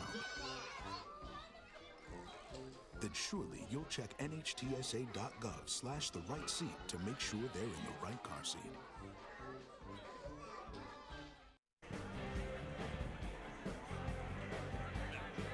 Welcome back to ICRC-TV for high school playoff football. Alongside Jackson Hampton and Roger Bacon's own, my partner Adam, we are in for an absolute treat of a second half, guys. Roger Bacon strikes early, big punt return, nice drive, 40-yard touchdown. They go up 13-0. The Warriors get 3 turnovers in a row on defense, and Charlie Tully has a nice run. As you can see right here, this was probably the play of the year for him, and definitely so far the play of the game to get the Warriors back in it. We lie 13-6. Jackson, we can start off with the team who will be receiving this kick. What does Mariemont have to do in the second half to tie this one up or potentially put themselves in a place to win the game? Keep the momentum, Luke. I mean, big end of that first half for the Warriors. Tully with that absolutely amazing run. They got the interception from Tepe. I mean, just all-around great play by the Warriors in the end of that second quarter, and that's just a big thing. I think they got to keep the ball going to Tepe. Also, Tully's getting a little more comfortable tonight. Get the ball in the air as well. I mean, all around, just that on offense, and then defense. Really, the most important thing on defense is just stopping Hutzel. I mean, if they can do that, I think the Warriors have a chance at winning this second half. Yeah, I definitely think there's something to be said for making the quarterback Logan Huber beat you. If you can stop Hutzel, I'd be more confident if you're Mariemont, you lose the game, saying, hey, we took out the guy we wanted to stop tonight. Yeah. And speaking of Roger Bacon, Adam, what do they have to do to, I guess, gain momentum back, increase their lead, and probably just start converting more on these third downs and playing better offense, to say the least? Yeah, I'd say their offensive line needs to hold up a lot more. Hutzel's doing a decent job, but they're utilizing their receiving core a lot more than they usually do. Defense should also improve to try to stop Mariemont's momentum heading into this second half. And perfect timing as we're set to get this second half underway. Winner of this game to go to the regional semifinal. Big kick, Max Tepe to receive, and this one's going to bounce over his head, and the Warriors are going to start out at the 20-yard line. Roll for it yet again. Another big kick to start this second half of play. 13-6. No time off the clock yet. In for a good second half of high school football. I mean, I'm thrilled for this half. I was getting a little scared. Adam was on my right here going crazy. Bacon 13-0 lead. I think that, I mean, we were talking about it being over, that extra point not mattering. And then Charlie Tully, gutsy drive. Tepe, nice interception. And the Warriors have momentum. That second half, that halftime break could have killed it a little bit, but this drive is huge. They have a chance to tie it up to start the half. Misdirection, little hand off to Tepe, and Tepe has a hole. Wow, what a tackle made to stop Tepe, but a 15-yard gain for the senior, and I thought he was about to make a house call. So did I, Luke. I mean, what a way to start this second half of play. I mean, Tepe, just an absolutely amazing run. Take a look here. He's going, he goes outside and just barely taken down at his own 35. That's a great play call by the Warriors to start this second half. That's a very nice tackle by Tashida. This senior just getting to Tepe. Tashida, definitely a speedster, playing the safety position he does.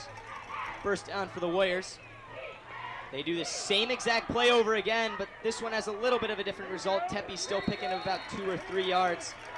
Looked like he had more of a hold of the outside, but he cut it back in. Yeah, not sure what the idea was there. He probably could have gone outside, but decides to go inside. He knows better than I do out on the field, but goes inside, gets taken down by a few Spartans. Gain of about 3 there for Tepe, but nonetheless, about 2nd and 7 for the Warriors coming up here.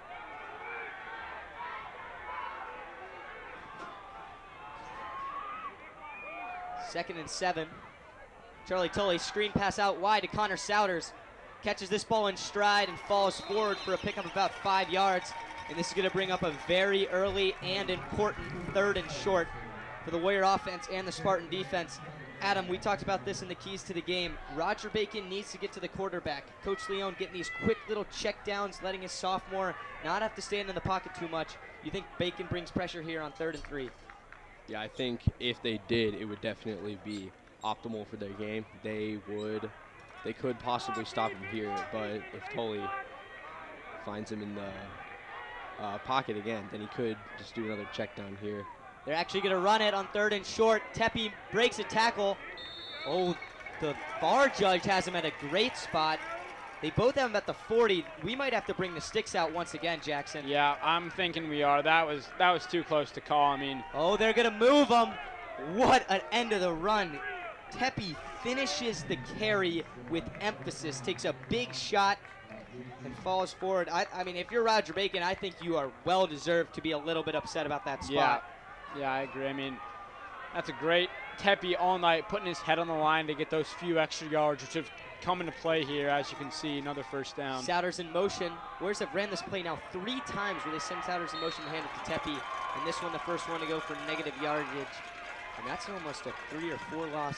Yeah, that's Brogan Weathers up there with the big tackle for the Spartans. I mean, loss of yardage there, stopping that Warrior momentum a little bit. Yeah, Weathers has been really helpful and detrimental to the Spartans game. He had that one late hit earlier in the second half that kind of did not help the Spartans here, but here he is now with more tackles. Tully, quick pass, and Charlie just doesn't get the ball to the intended receiver, which was Davis Whitmore on the outside. That was kind of a gimme 10-yard pickup there to get this a little shorter, and just came up short. I think Whitmore almost stripped there. I don't know if he was going back for the ball or what, but just a little confusion there, but no big deal. We'll bring up 3rd down for the Warriors. It's like 3rd and 14. This is definitely a tough number to gain. Sticks the Warriors are looking for are at the opposing 45-yard line. Tully, Tepe to his left. Tully drops back, feeling a little bit of the pressure, dumps it over the middle to Stewart just for like 3 yards. That brings up 4th and 10, and the Warriors punt team is going to come onto the field. Yeah, Stewart just to the line of scrimmage there. To the marker there, but 10 yards short of a first down, not going to happen. Warriors going to have to punt this one away after a somewhat optimistic drive, but just not going to happen for them. They're going to give this one back to the Spartans, see what Hutzel and Huber can do now. Once again, a rugby punt. This one is very high, not too far, looking for a bounce. As it trickles down. Oh, wow, there's 2 guys. Are you kidding me? Warrior long snapper London Hilchin gets laid on by Dakari Edwards. I mean, that's just once again a play by a bigger guy on Bacon. Just no flight. He just jumped on him. Super right unnecessary. In front of 2 referees. Another thing. I mean, late hits all night, stuff like that. I mean, it's just dirty. There's no need to do stuff like that. And if you're going to do a late hit, at least do it when there aren't 2 referees watching. Yeah, and exactly. You'd think the referees would do something about it, but they won't. Speaking of needing to do something, is this Roger Bacon offense coming up very short the last 15 minutes of play throughout that second quarter. Hand here, and a nice tackle made after a 4-yard pickup by Max Tepe. Jamal Hutzel got the carry. Tepe took every single pound of his body to bring down Hutzel. Looks like Zach Meister missed his tackle there to get Hutzel taken down by Tepe. Good play by Tepe, though. 2nd and 6, 2nd and 7. Huber. Last drive he had, he threw a pick. Warriors looking to take this one back. He's going to throw it here, and he has an open man over the middle of the field. It's going to be a first down for Roger Bacon, just up to the 39-yard line. Is Eric Johnson. That was a weird catch. Did you see that, Luke? He like kind of caught it and like bent down. I thought he like tore his ACL or something when he bent down like that, but caught the ball. Looked a bit like Mumper's interception earlier in the second half, except didn't land as badly on his foot. In the shotgun, 1st and 10. Huber, he's going to hand this one off. And it has a hole, and it takes Tepe and about 5 other Warrior defenders to bring down Hutzel. 6-yard pickup. Yeah, it looks like Tepe and Tully in there, that quarterback going both ways in there to make that play on Hutzel. Yeah, it looks like Hutzel got up a little slow there. He's holding something on his back. Don't know what's wrong with him, but hopefully he's fine. But it looks like he's in a little bit of pain, holding his back or something out there. Sticking the towel. Yeah. Forget it. 2nd and 4. Sends a man in motion. They're going to hand this one off. He has room and space. He actually gets tripped up, and he's going to be short of the line to gain. It's tripped up at the 48, and it's going to bring up 3rd and 2. That's Eric Johnson just shy of that first down.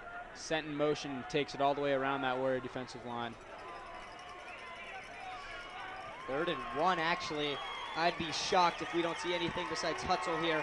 Warriors need to send those linebackers sprinting through the gaps. Let's see if they can do. Hutzel has room and more. He's about to this one up the middle, breaks a tackle, and it takes Connor Souders to bring him down. But a first down pickup down to the 35-yard line.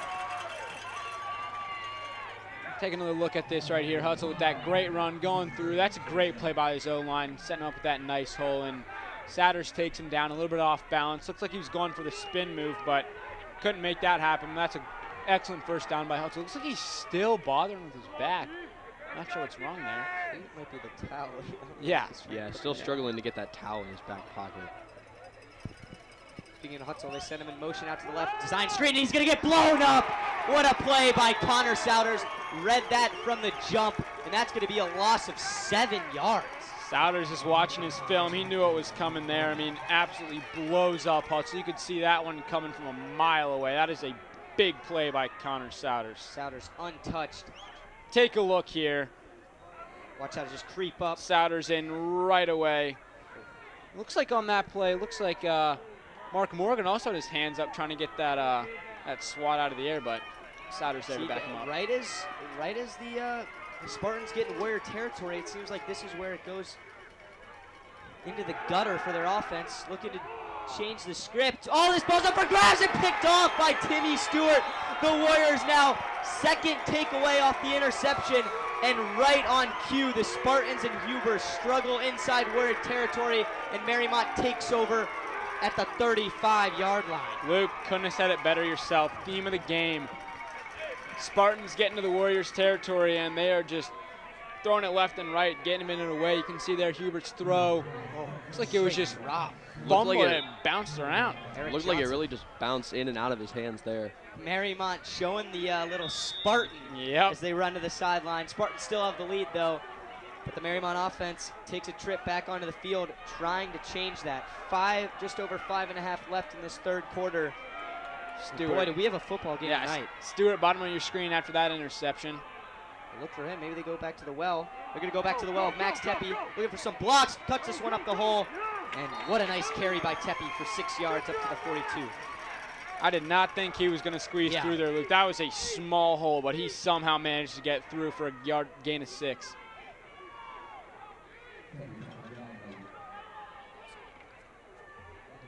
Take a quick look of scores at the top of the little scoreboard. Taft, the 1 seed, only leads by 7 points against Shawnee. And then a little blowout with the number 5 and 13 matchup. Tully rolls right, throws right, has Souders open at the sticks. That's going to be a first down and about 3 more. Takes a big lick at the end of the hit. But that's going to be the Warriors moving the chains once again. The winner of this game will play Preb Shawnee unless Williamsburg decides to mount just an absolute insane comeback in the second half. But Warriors absolutely pummeled Williamsburg earlier in the season. Yep. Luke, I know you and I broadcasted that one. That was a tough game to broadcast. Unlike this one tonight, this has been a wonderful duel, Clash of the Titans. Warriors coming into Bacon's home territory and kind of saying, we can hang around here too. Tully, looks like there's some confusion. Clear snap, but Tepe, wow, takes a man down with him after a 5-yard gain. And it's definitely helpful when you have a guy like Max Tepe in this offensive line pick up 5 yards on first down. If you get those second and manageables, those are key in games like this. Yeah, you know, big game like this at Roger Bacon, really good matchup. You know, I think it's super fun having Adam in the booth with us here, get a little bit of both sides. Adam, how you feeling about your Spartans this half? Yeah, a little nervous, honestly. This is a pretty close game for them. Not used to stuff like this, and it looks like Mariemont's continuing to get down the field and possibly score here. Warriors will try and take a shot. Tully sheds up a man and throws an interception. Tully makes the tackle after a very nice play by Jimmy Mumper. That's his second of the game. And wow, that's just a bad decision. We saw one of those by Huber rolling out, trying to make something happen, and just right into Mumper's arms as Bacon takes over at the 50-yard line. What a change in momentum. Showing yet again theme of the game, just constantly back and forth turnovers. Just take a look at this. Tully rolls out, dodges the tackle, thrown across his body, just not the right choice there. Just goes right into the hands of Mumper, who takes it back. But Tully back in for the tackle. That's a great play by the Spartans to get the ball back.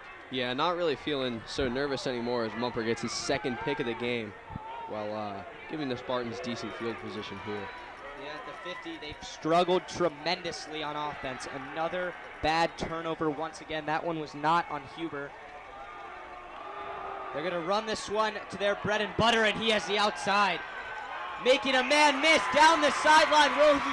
Oh, he almost had it all the way, but Timmy Stewart runs him out of bounds at about the 18-yard line. What a carry by Jamal Hutzel. Yeah, that's another big play yet again by Hutzel, moving that down further and further into Warrior territory. That's going to bring up a first down. Looks like it's going to put him at the Warrior 23. It looks like he stepped up before the 18. Take a look here. Nice little seal block, and Hutzel does the rest. Goes out. Hutzel makes Evan Morgan look stupid on that one. They're going to hand this one to Hutzel again, bouncing it to the same side as the left side. And he picks up the first down. He's pushed out right at the sticks. And I think they should move the chains once again, which they will. Yeah, Mariemont can't contain Hutzel then. The Spartans are going to have an absolute field day this second half. Hutzel showing what he can do yet again on his first 2 carries of the game, out of this quarter. This is just huge for both teams. Spartans struggling in Mariemont territory, nevertheless the red zone now. Mariemont's defense played great in here and needs another stop to keep this within a 1-touchdown game. They're going to give it to Hutzel. He has room up the hole, but is taken down after about 5 or 6 yards. And if they keep doing that, they can get in the end zone here. Mariemont needs one of those plays, leading second in the conference in interceptions. Honestly, we'll ask you, Adam. You think you do anything here besides just run the ball to Hutzel? I think you do just run the ball to Hutzel. It's 2nd and 10 right now. Seems like the logical choice to just run the ball, get it up the middle, and possibly get within the field goal range of Dylan Wolfert. They're looking for the end zone here. Getting into the backfield is the Warrior defensive line. Lawson Wade, Henry Dunn, and Max Tepe all making big plays to bring up a really big 3rd down now. Yeah, just what you said, Luke. Another big play by those Warriors. I mean, that is such a key play for them. I mean, pushing the Spartans back, it's what you need at a time like that. It's like 3rd and 8 now. First down markers at the 2-yard line. Hard to really tell. It's 2 to 3. Confusion pre-snap, guys running on and off the field. Is Hutzel even in the game? Oh yeah, he's set near the line of scrimmage. 5 wide for Huber. They're gonna roll him out. Nobody's open. He's throwing to the back of the end zone, and this ball is incomplete. And now you have a really big kick. Evan Morgan and the receiver, Jake Tashida, going back and forth. Playoff matchup, intensity's high, and this is when Take a look here. Huber rolling out. Intended receiver just over his head. Kind of just threw that away. Yeah, I mean, I don't even know if he was going for him. I mean, he was in the realm of Tashida, but the rollout hasn't worked for either team. Yeah, no, I agree. I mean, this is a huge kick. Tully's capitalized a few times, but yeah, this is a crucial kick. Dylan Rolford, 8 for 10, 80% on field goals so far this year. Snaps good, holds good, and the kick is good. Big kick from Rolford, making up for the missed one earlier, and that's going to extend the Bacon lead 16-6. Finally, if you're a Roger Bacon fan, Adam, I saw that sigh of relief as that went in. You get in Warrior territory. Take a look and you there. get points. Just good snap, good hold, and just excellent kick there by Rolford. Sets the game at 16-6 with 2 minutes and 47 seconds left in this third quarter. Yeah, definitely relieving there, especially because Dylan has kind of had a lackluster performance compared to his other games this season, especially against Purcell Marion when he had multiple field goals and the 47-yarder that he kicked against Summit a few weeks ago. So to see him make a field goal like this is good because he's back in his rhythm, got his groove back, and he's really going to go and help us do more. He's not going to take the kickoff here. Let me take a look at him talking it over with his defensive players. Yeah, it looks like Cheeto will probably take another kickoff here as he has been from. He's done a very nice job keeping away from Tepe, who, as we added earlier on, he took one back a few weeks ago. It was a 98-yard return from Tepe a few weeks ago.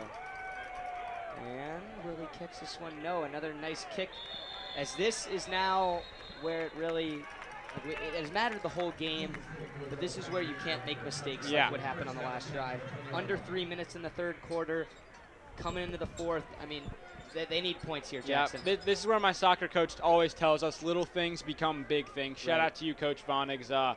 It's just little things like any kind of little turnover, like not going completely sprawling out for that extra yardage. I mean, anything like that now can determine the point between a win and a loss for these Warriors or these Spartans. I mean, Spartans can play strong on defense here. Warriors can play strong on offense. I mean, either one of them doesn't capitalize here, and it can be game over. It is a 2-score game. 10-point in favor of Roger. Touchdown and a field goal.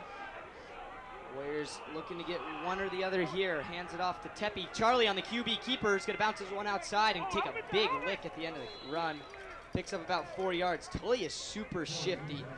Mentioned earlier, he's ran for 135 and a touchdown going into the game. Yeah, you know, little things like that again. Like, Tully didn't just slide down like most quarterbacks did. He went in there like full force like a running back, and it's a lot of respect for him there. I mean, just picking up those few inches is a lot to these kids out there. Warriors just need to take their time here. They have all kinds of time. I know they're down 10, but just a good long drive like their one where Tully ended up scoring the lone touchdown for them. Nice pick up to Connor Souders. These little get to the spot, turn around and sit down type of curl routes have done the Warriors justice tonight. First down. Yeah, that's for sure. I mean, really simple plays. I mean, Souders just turns around, gets the ball. Tully's thrown right to his chest, nice and hard. I mean, just what you love to see out of a sophomore quarterback like that. And obviously Souders being super consistent, catching almost every one of those. Clock continues to run. First down for the Warriors. Just about the 31-yard line. Souders comes in motion. Tully is going to throw this one, feeling the pressure, and he goes down. Big sack for Roger Bacon. Dakari Edwards, the senior, trying to make this game not his last. Loss of 6. Actually, excuse me. Wow. That was a big play for Dakari Edwards there. I mean, he's a big boy, number 79 out there on your screen, and that's just a painful loss to the Warriors. Yeah, he's honestly been instrumental for the Spartans defense this year, especially with sacks. He's had multiple this year, especially in other games and here too. As we have another update from Taft and Shawnee. Taft now leads Springfield Shawnee 21-7 in the fourth quarter. Tully rolling out. Last time this happened, it wasn't good. He's going to make the decision to tuck it and run. Breaks a tackle.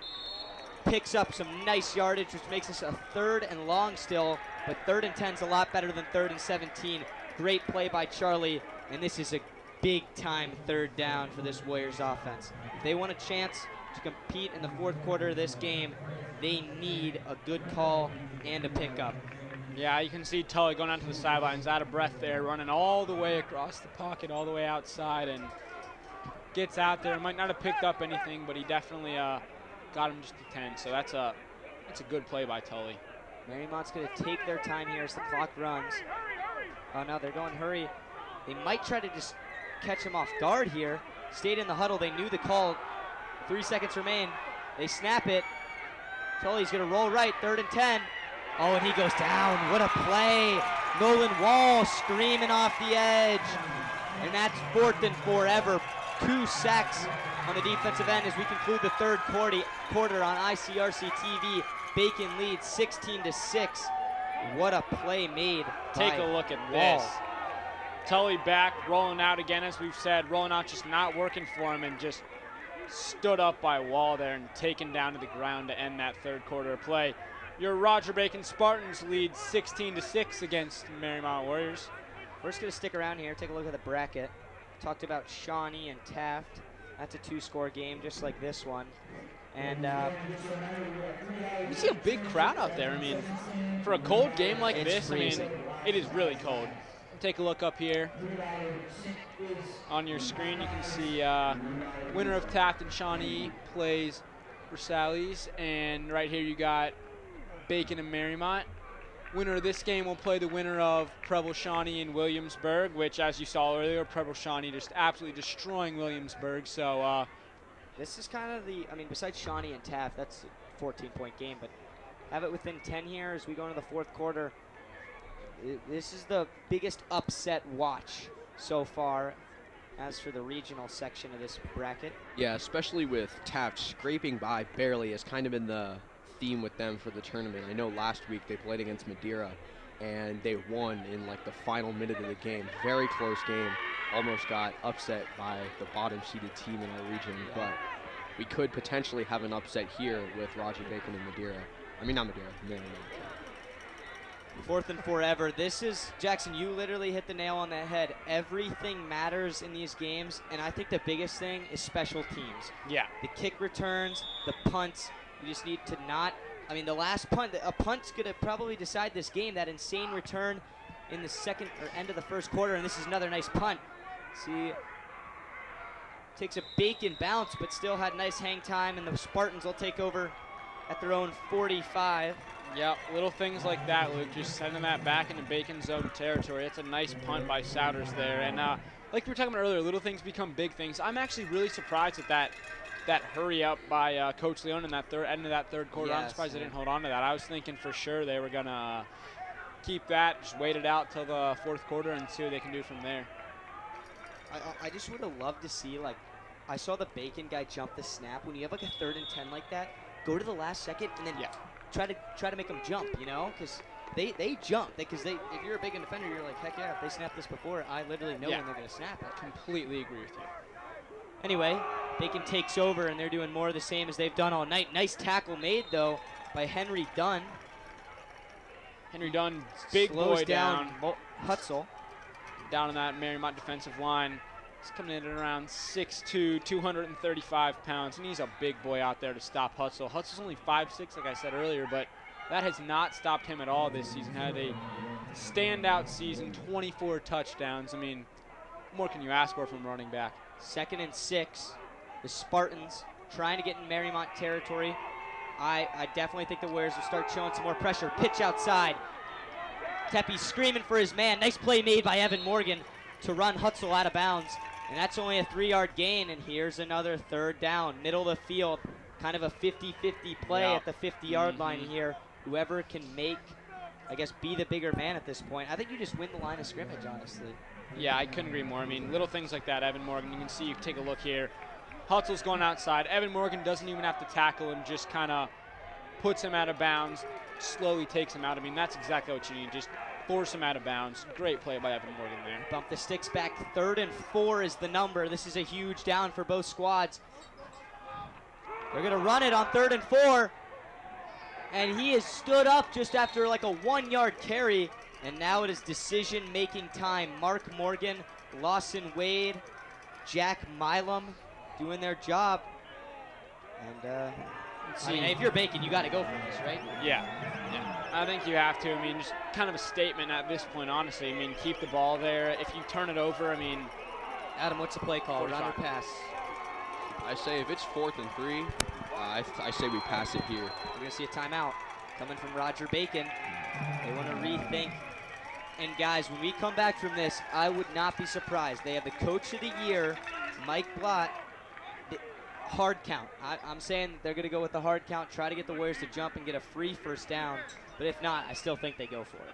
I think they're going for it. And Adam, obviously, you know more than me, but I cannot see them passing here. I think that's a for sure run to Hutzel. I mean, he's shown out all night, 3 yards he's got to get. I think they're going with the hard count and take it in for Hutzel if they don't get it.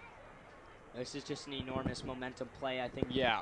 The Warriors, as the clock continues to run, a good running team. Mariemont, not really a one-play score type of offense. They have to take their time to get down the field. If Bacon gets this first, I think you'll definitely see some life sucked out of the Mariemont crowd and sideline. I think this determines the rest of the game. If Mariemont holds them up, that's a huge momentum shift. Mariemont's coming back the other way.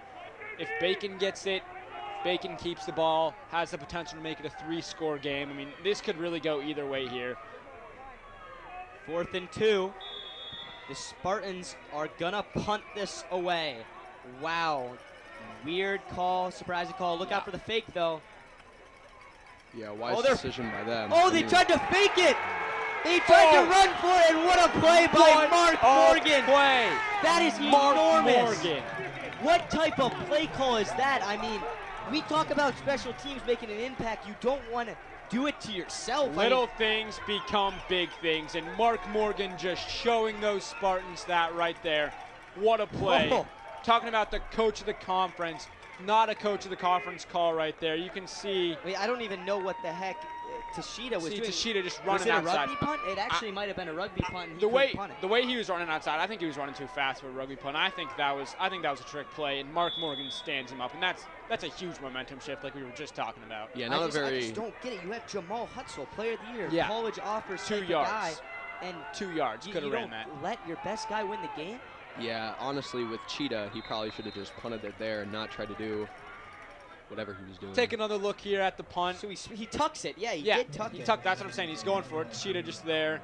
And Mark Morgan just takes him back and takes him to the ground. That's a big play by Morgan. Not even celebrating that one because he knows they got to get right back into it and go back to business. Yeah, Mumper wasn't able to hold him off. If he was, that trick play probably could have gone very differently. But Mark Morgan, second team All-CHL, one of the top guys in the conference. Charlie Tully, all kinds of time to throw here. He's actually going to run it up the gut. Nice play made after he picks up about 3 yards. Again, in there was Brogan Weathers. In unison on that. Yeah. 3rd and 7.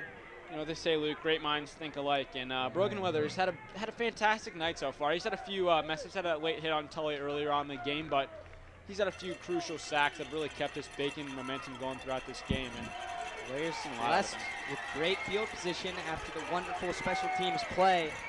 But now an even bigger 3rd down. Guys running all over the place, and that's going to force Bacon to use another timeout. They used one before the 4th down call, and now they use one here. Only down to 1 timeout left in the half. Just over both 9 sides minutes are going to left. talk it over. All right, Adam. 3rd and 7. You bring the pressure, because they're going to pass it, I assume. Yeah. You bring in the pressure, you backing off. I think you're probably bringing the pressure because seeing as what Tully has done so far, he has run the ball a decent amount of times here. And I think if you're Bacon, you kind of get at the young quarterback, put some more pressure on him because, especially with his size, it'll be able to tackle him somehow. Take a look on your screen. You can see some of these scores. Final score of the Prep Shawnee game, 62-7, just absolutely smoking Williamsburg. Those are your scores for these other games in this Division V high school football. 3rd and 7. They say 3rd down's the money down. Teams can make their money here on their respective ends. Another rollout. Charlie steps up, finds Tepe trying to break a tackle, which he will, and he has a first down and more down to the 20-yard line. And here come the Warriors once again, coming closer and closer to the red area. Big third down completion. Tully, gutsy throw. You know, we've talked about it, Luke, Tully's arm strength, but I mean, plays like that, he's really gunning the ball at Tepe. I mean, look at this.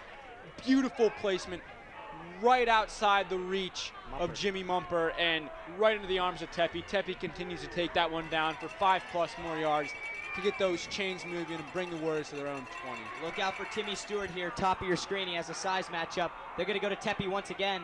Stood up, nice play made at the line of scrimmage, only a 1-yard gain. Warriors enter the red zone with that carry, though.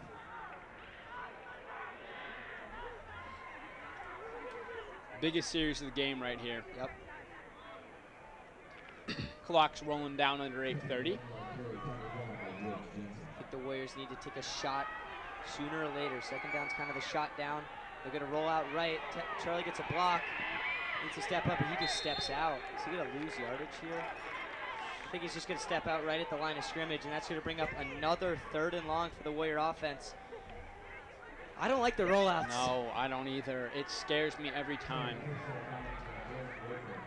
I think it's been going both ways. I think both teams, the rollout has been beneficial a handful of times maybe, but the rest of the time just big plays coming up from both ends on defense. I mean, both teams' defenses have had excellent nights. I mean, as you can see, 4th quarter, 16-6, super low scoring game. Here we go, 3rd down, Tully 5 wide. They bring the pressure, gets it off quick, bad throw out of the reach of Tepe.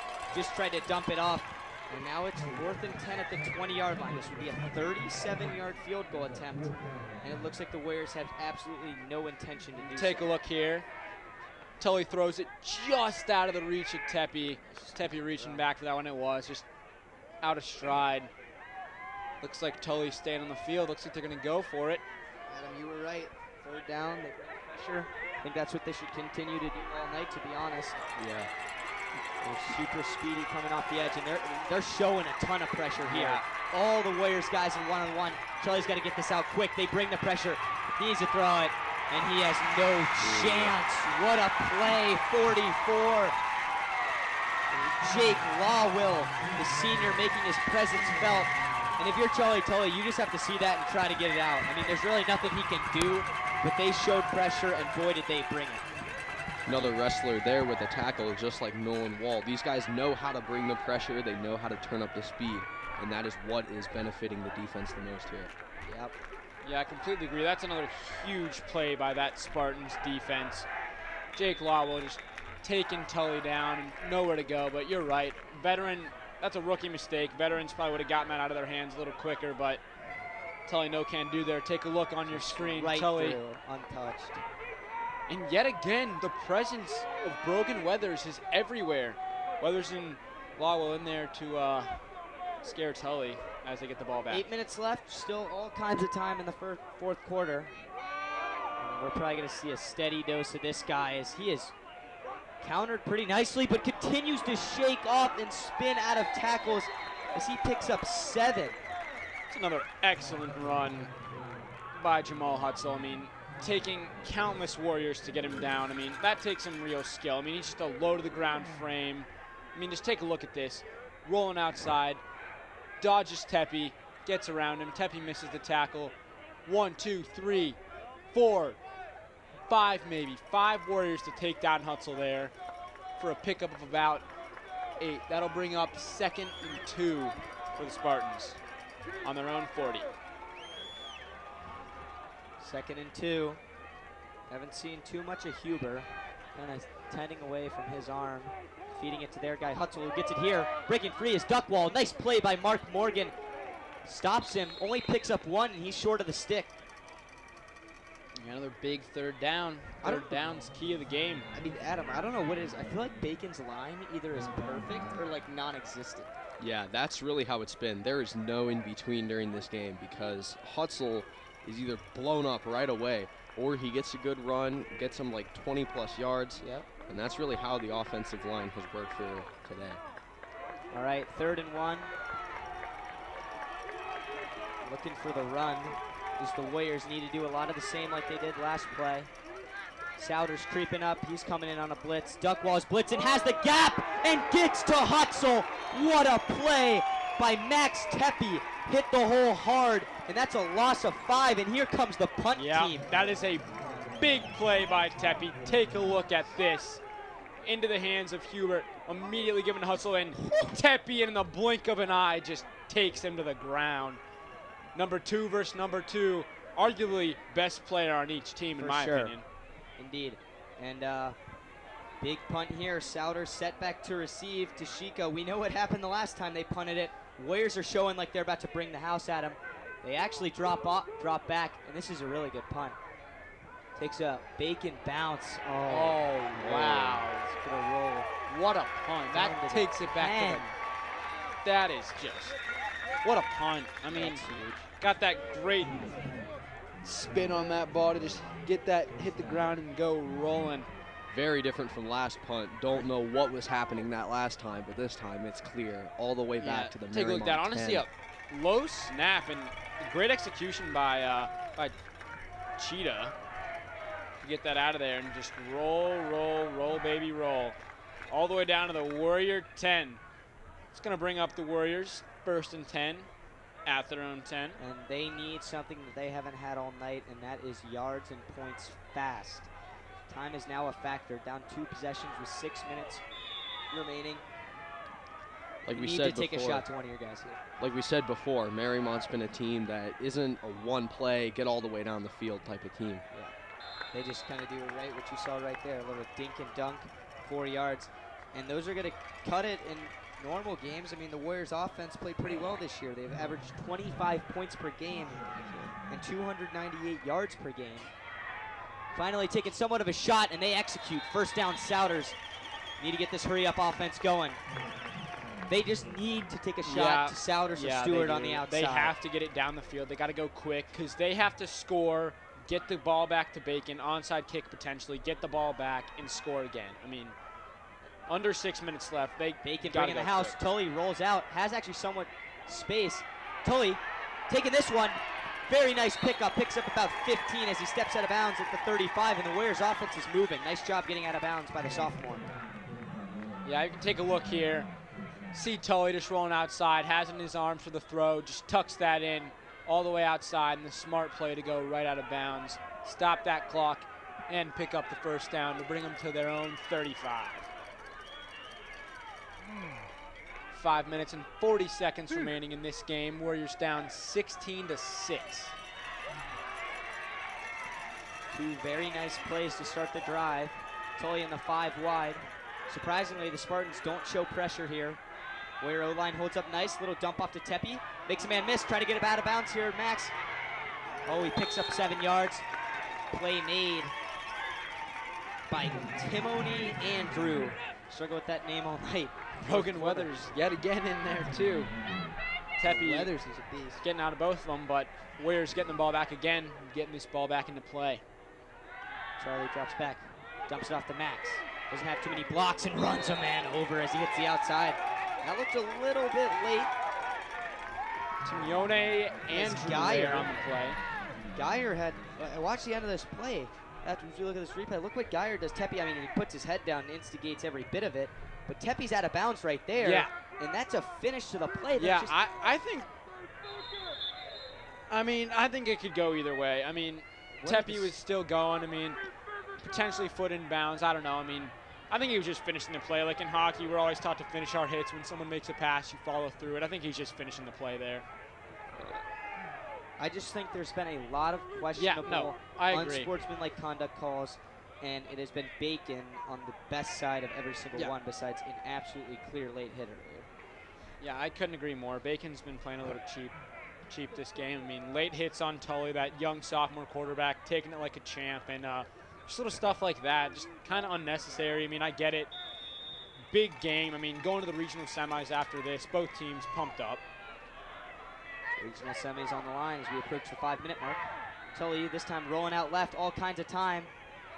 So he's going to run it once again. It's just the guys downfield are blocking, and just not really going to space right now, Jackson. The bootlegs literally just give you half the field to work with. It's so frustrating to watch because Tully having to roll out every single time, giving himself little to no options out on the field and ending up having to run it himself or just throw it to the ground. And, oh, looks like we've got an injured Spartan down on the field. Hopefully he's okay. Can't get a look of who it is from up here, but we'll hope he's okay. All right, looks like this is the last game to be played. All games in this Division V bracket are final. Take a look. It's Taft versus Versal up top. We've got Preble Shawnee. Winner of this game plays Preble Shawnee. So 2 big matchups coming after this game.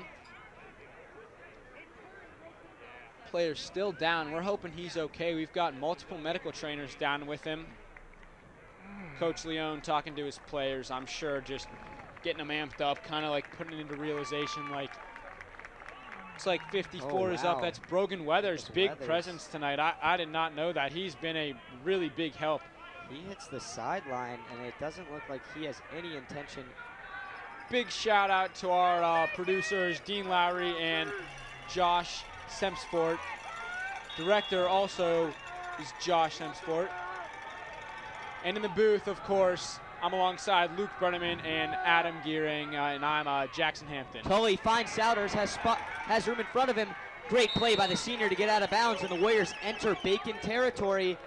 Just kind of ticking away. The clock does stop. I mean, they've gained, what, 50 yards here now after getting pinned back at their own 10 inside of 30 seconds. Yeah, just, again, guys, on the screen there are everyone behind the screen. Just thank you guys for watching ICRC-TV. If you want to be part of it, we need volunteers at ICRC-TV. Oh, boy. Tully roll out and screaming from the other end of the field. They're saying the ball's loose, but he was down. Making the play was Richard Allen, the big junior, 5'8", coming in off the edge. And bumps the Warriors back. That's 10-plus yards. That's a big play by Allen, taking the place of Brogan Weathers there. That's a big play. Take another look at this here. Tully's rolling out yet again, goes the other way, and Richard Allen just in there. He is pumped up. I mean, look at him go out there. He's excited. I mean, stakes are high. Big-time players make big-time plays. Chance to play in a game to potentially send you to the regional semifinal. Dump off to Tepe as he steps out of bounds. The Warriors have got to picks up a few. I mean, it's 4-down territory, but they're still 3rd and 15. If I'm them, you're just trying to get one about the 45, even the 37 to give yourself a chance. We've just really drained a lot of time coming down the field on this drive. I mean, it's a shame, but under 4 minutes left. By the time we get into the red zone, I think we're going to have to onside kick, even the slim possibility that the Warriors do score. One thing they've lacked, I mean, it's really, I don't want to say heartbreaking, but it's super sad. Tully, absolute heart of a champion tonight, but they've missed the big play type of arm that Dorston brings to the table. And I think they have a chance to be up in this game if they have a guy who can throw it deep. Offensive line now holding up well. Tully trying to make a play, and Stewart drops it on the outside. Oh my gosh. That is a Tully stepped up. Devastating drop from Stewart. I mean, oh, looks like we got a Warrior down on the field. Tepe. Looks like it's Tepe stretching out. Oh boy. We hope he's okay. I mean, tonight, man, Tully said to roll out of the pocket almost every time. His offensive line just giving him no time, and that's the thing that really separates Tully from Dorston, is that Dorston has that ability to just run outside of the pocket, that big arm strength he can throw across his body, just really whip the ball out there to his deep receivers like Stewart, Lindell, Souders, and really something that Tully lacks, but showing his agility tonight, really getting in between those Spartans defenders and trying to get into the end zone. That nice play earlier in the game. The Warriors' only score of the night. Tepe's still down on the field as Leone tries to encourage his players, and we are really praying that Tepe's okay out there. I know me and Luke both know him pretty well, and he looks like he's going to be getting up right now. That's good to see. You love to see it. He's walking off the field all right. Just hope he's okay. Tepe hobbles off. There goes the helmet, and we sure hope that's not Max Tepe's last snap. But if it is, the kid went out fighting. He's been the heart and soul of this team. He's done everything from getting sacks to returning a kickoff for a touchdown. Max Tepe, wonderful high school football career. Maybe he can live another week. 4th and forever. Warriors need to stay alive here. Tully has an open man looking for the outside is Souders. This ball's broken up. Oh, I thought that ball was on the money. What a play. Looks like a catch there, but I guess it slipped out. That was a great ball by Timony Andrew. Kid's been Tully all over the place all night in coverage. Take a look here. Great coverage by Timony Andrews. I mean, what a play. Souders almost had it right when he hits the ground. That ball comes out. That was great throw, great coverage, all around great play. Just a shame. Yeah, That's really good. He and Beamer Walker have been giving solid coverage tonight. I know they're good pals. Definitely known each other for a while, and they're kind of like the dynamic duo of this team, at least on defense, especially with Timmy on and his coverage. Souder didn't look injured on that play, just frustrated I think almost devastated. I mean, one of his potentially last high school football games ever, chance to make a great catch, and just absolutely fantastic coverage by those Spartans to get the ball back. That could have been a game-sealing drop. Yeah. Here go the Spartans. Yeah, that drop is something the Warriors are going to look back. Nice carry. Flag coming in. Face mask to drag him down. It's going to be called on Ryan Glassmeyer, the sophomore. But Hutzel picks up 7. And the only intentions the Spartans have at this point is just letting that clock tick, tick, tick, as that 15-yard penalty on the face mask is going to move them even further down the field. Yeah, keep that ball in bounds, that face mask. Let's see, I mean, we're still talking about it. Yeah, I don't. Yep. Face mask. Yeah, that'll bring the Spartans into Warrior territory. I mean, I hate to say it, but you can call this one over. Unless there's some crazy turnover. I mean, we're in Cincinnati. We know the Bengals turn the ball over in the red zone. You never know. It's playoff games, but end of the game, freezing cold outside. Everyone's hands are cold. You never know. Just some weird fluke. But right now, it's looking like this is going to be the Mariemont Warriors' last football game of the season. But all hope isn't lost. But I'm sure Hutzel is just going to take this one and just pound it to the Warriors. Oh, they're just going to hand it to the fullback. Smart call by Coach of the Year in the conference, Mike Blatt. I think you just let your big O linemen take their toll. Warriors playing both sides of the ball. I mean, they just do their thing, you know? Yeah. I mean, that's definitely an advantage. Late in a game like this, that Spartan team only has 2 guys, like we said earlier, playing both ends, both ways. Almost everyone else is one-way player, whereas you have Mariemont with almost no one that only plays one way, and everyone's just gassed at this point in the game. They're all putting their heart and soul out there, and really close game. Honestly, not at all what I was expecting it to be. I mean, after that first quarter, just every single Mariemont guy, that punt just did so many things that was just like they could have done better because of how well they've played these last 3 quarters. It's just so disappointing to say that they lost by 10 because it feels like they're about to lose by 1. You know? It's just such a heartbreaking game for the Warriors. I know out there a lot of those seniors having their last football games ever. I mean, hey, we're talking about it like this, but you never know. Miracles do happen. As for Adam, your guys, I mean, if you do end up advancing, which it looks like you will, I think this team has a ton of assets. We didn't see a lot of Logan Huber tonight, but you can just tell his frame, his size, his arm. He has a He has a lot of upside, if you will. A lot of bad turnovers, but he aired it out, had a 45-yard touchdown, and that ball could have been thrown 60 just by the rainbow on it as they pick up 2, and Coach Leone calls another timeout to stop the clock.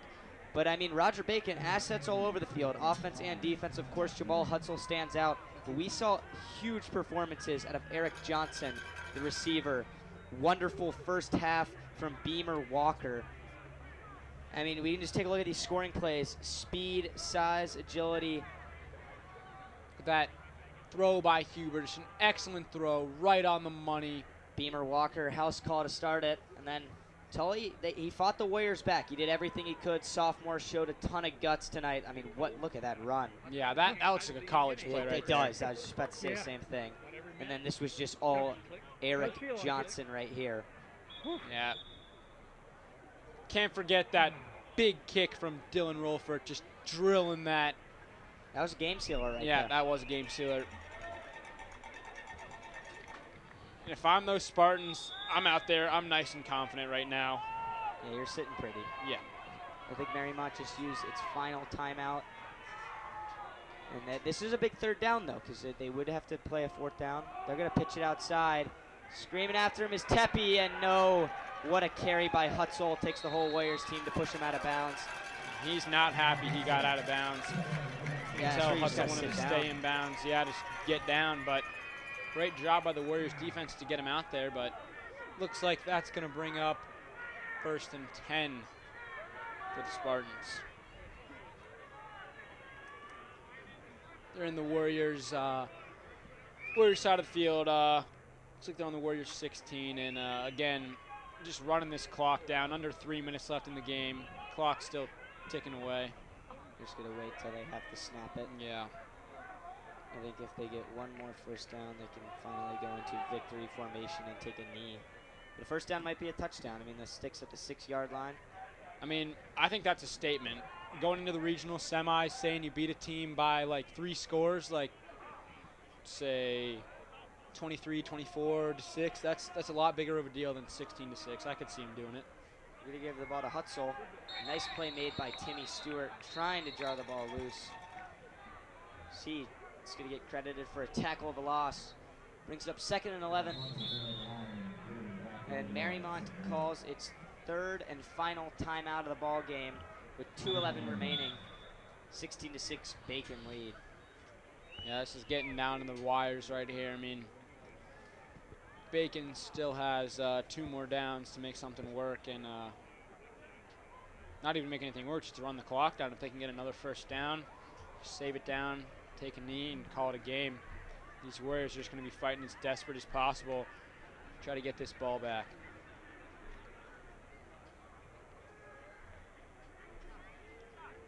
You can see the Warrior coaches out there, just a few more words of inspiration out there before they go into their final 2 minutes of play.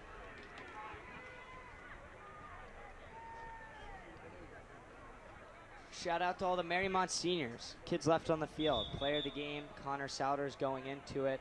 Max Tepe's going back out there. Thought he was out for the game, but Barrett Lindell, straps I mean, back defense, up. Senior Phil, Jack Milam, he might play at the next level. We talked about Ethan Yeah. Alpha doing it. But a lot of these guys will be hanging it up, and it's a shame to see because they're super talented kids. Division V may not seem like a lot, but kids like Hutzel just showing us. Yeah, D5 isn't just a little walk in the park. I mean, heck no. We've got some legit athletes in D5. I know last year Bacon graduated a guy that went on to play at LSU in an absolute smoke show there. Yeah, Corey Kiner especially really proof that D5 isn't just what it sounds like. Yep. The only real difference between the divisions is school size. There is a little bit of skill level incorporated in it, but you still get solid athletes in D5 schools. This clock's just been winding down. 1:30 left in this game. It's just kind of hard to watch, man. It's just Bacon lets the clock run all the way down to the final second of the play clock and finally calls a timeout on 3rd down. So the Warriors actually do have a chance of getting this ball back. They can stop them on 3rd down. Maybe Bacon throws it here. If I were them, I'd just run it, you know, and maybe take your field goal. I think run it. I was just about to say that. Run it, take the field goal, put it up 19-6, and pretty much completely make it so it's impossible for the Warriors to get anything done. I mean, I think game's over. I don't think there's anything the Warriors can do. But, I mean, this was a great matchup, guys. Great having Adam and Jackson to my side. Kind of got that Mariemont and Roger Bacon takes on each side of the ball. But just 2 really good teams. Mariemont, the underdog, they showed up tonight. They gave all of us a treat of a game to watch. Freezing cold, the fans stayed around, and this environment definitely was of the playoff caliber. Yeah, I mean, I think this is probably one of the, in the most recent years, this is probably one of the best seasons of Warrior football I've seen in a really long time. I mean, you got an excellent team going here. It's just a shame that they gotta go out like this. Bacon's gonna move on. Bacon is gonna move on. I think they got a shot at it. as they pick up the first and more. Oh my gosh, emphasis. That's a big play by Tione Andrew. He's been all over the place. He had the game-sealing defensive stop on on Souders on that 4th and 15. Yeah, I hadn't heard much of him going into this game, but he has proved himself tonight for sure, and I think he's definitely going to help him out next week. Take a look here. As you can see, Timone Andrews taking it down, dodging the tackle, coming in for some more. Finally stood up. Victory formation it is for the Roger Bacon Spartans. Huge win tonight. Congratulations to them. Shout out to their head coach, Mike Blatt, Conference Coach of the Year, and AD Steve Rossi, as their Spartans are going to play. They're going to survive and advance, and that's kind of the motto of this playoff season. You just got to keep winning somehow, which way. I know they didn't play their best tonight, but hey, they're going to play Preble Shawnee 2v3. Great matchup. Going to be 2 versus 3, Roger Bacon, Preble Shawnee, and then the top, you're going to have Taft playing Shawnee, is it? Versailles. Versailles, that's right. That's a 1v5 matchup, so 2 super big matchups to see who's moving on to state. And this has been an ICRC broadcast. We thank you guys very much for tuning in. Gonna have a little recap here before we go. Huge shout out to all the guys in the truck and everyone that gives us students an opportunity. If you want to contribute to ICRC, we are still looking for volunteers to put on great productions like this. Bacon ends up taking this one and surviving their playoff run. 16-6, Warriors fall, and it's an end of a great season for Warrior football.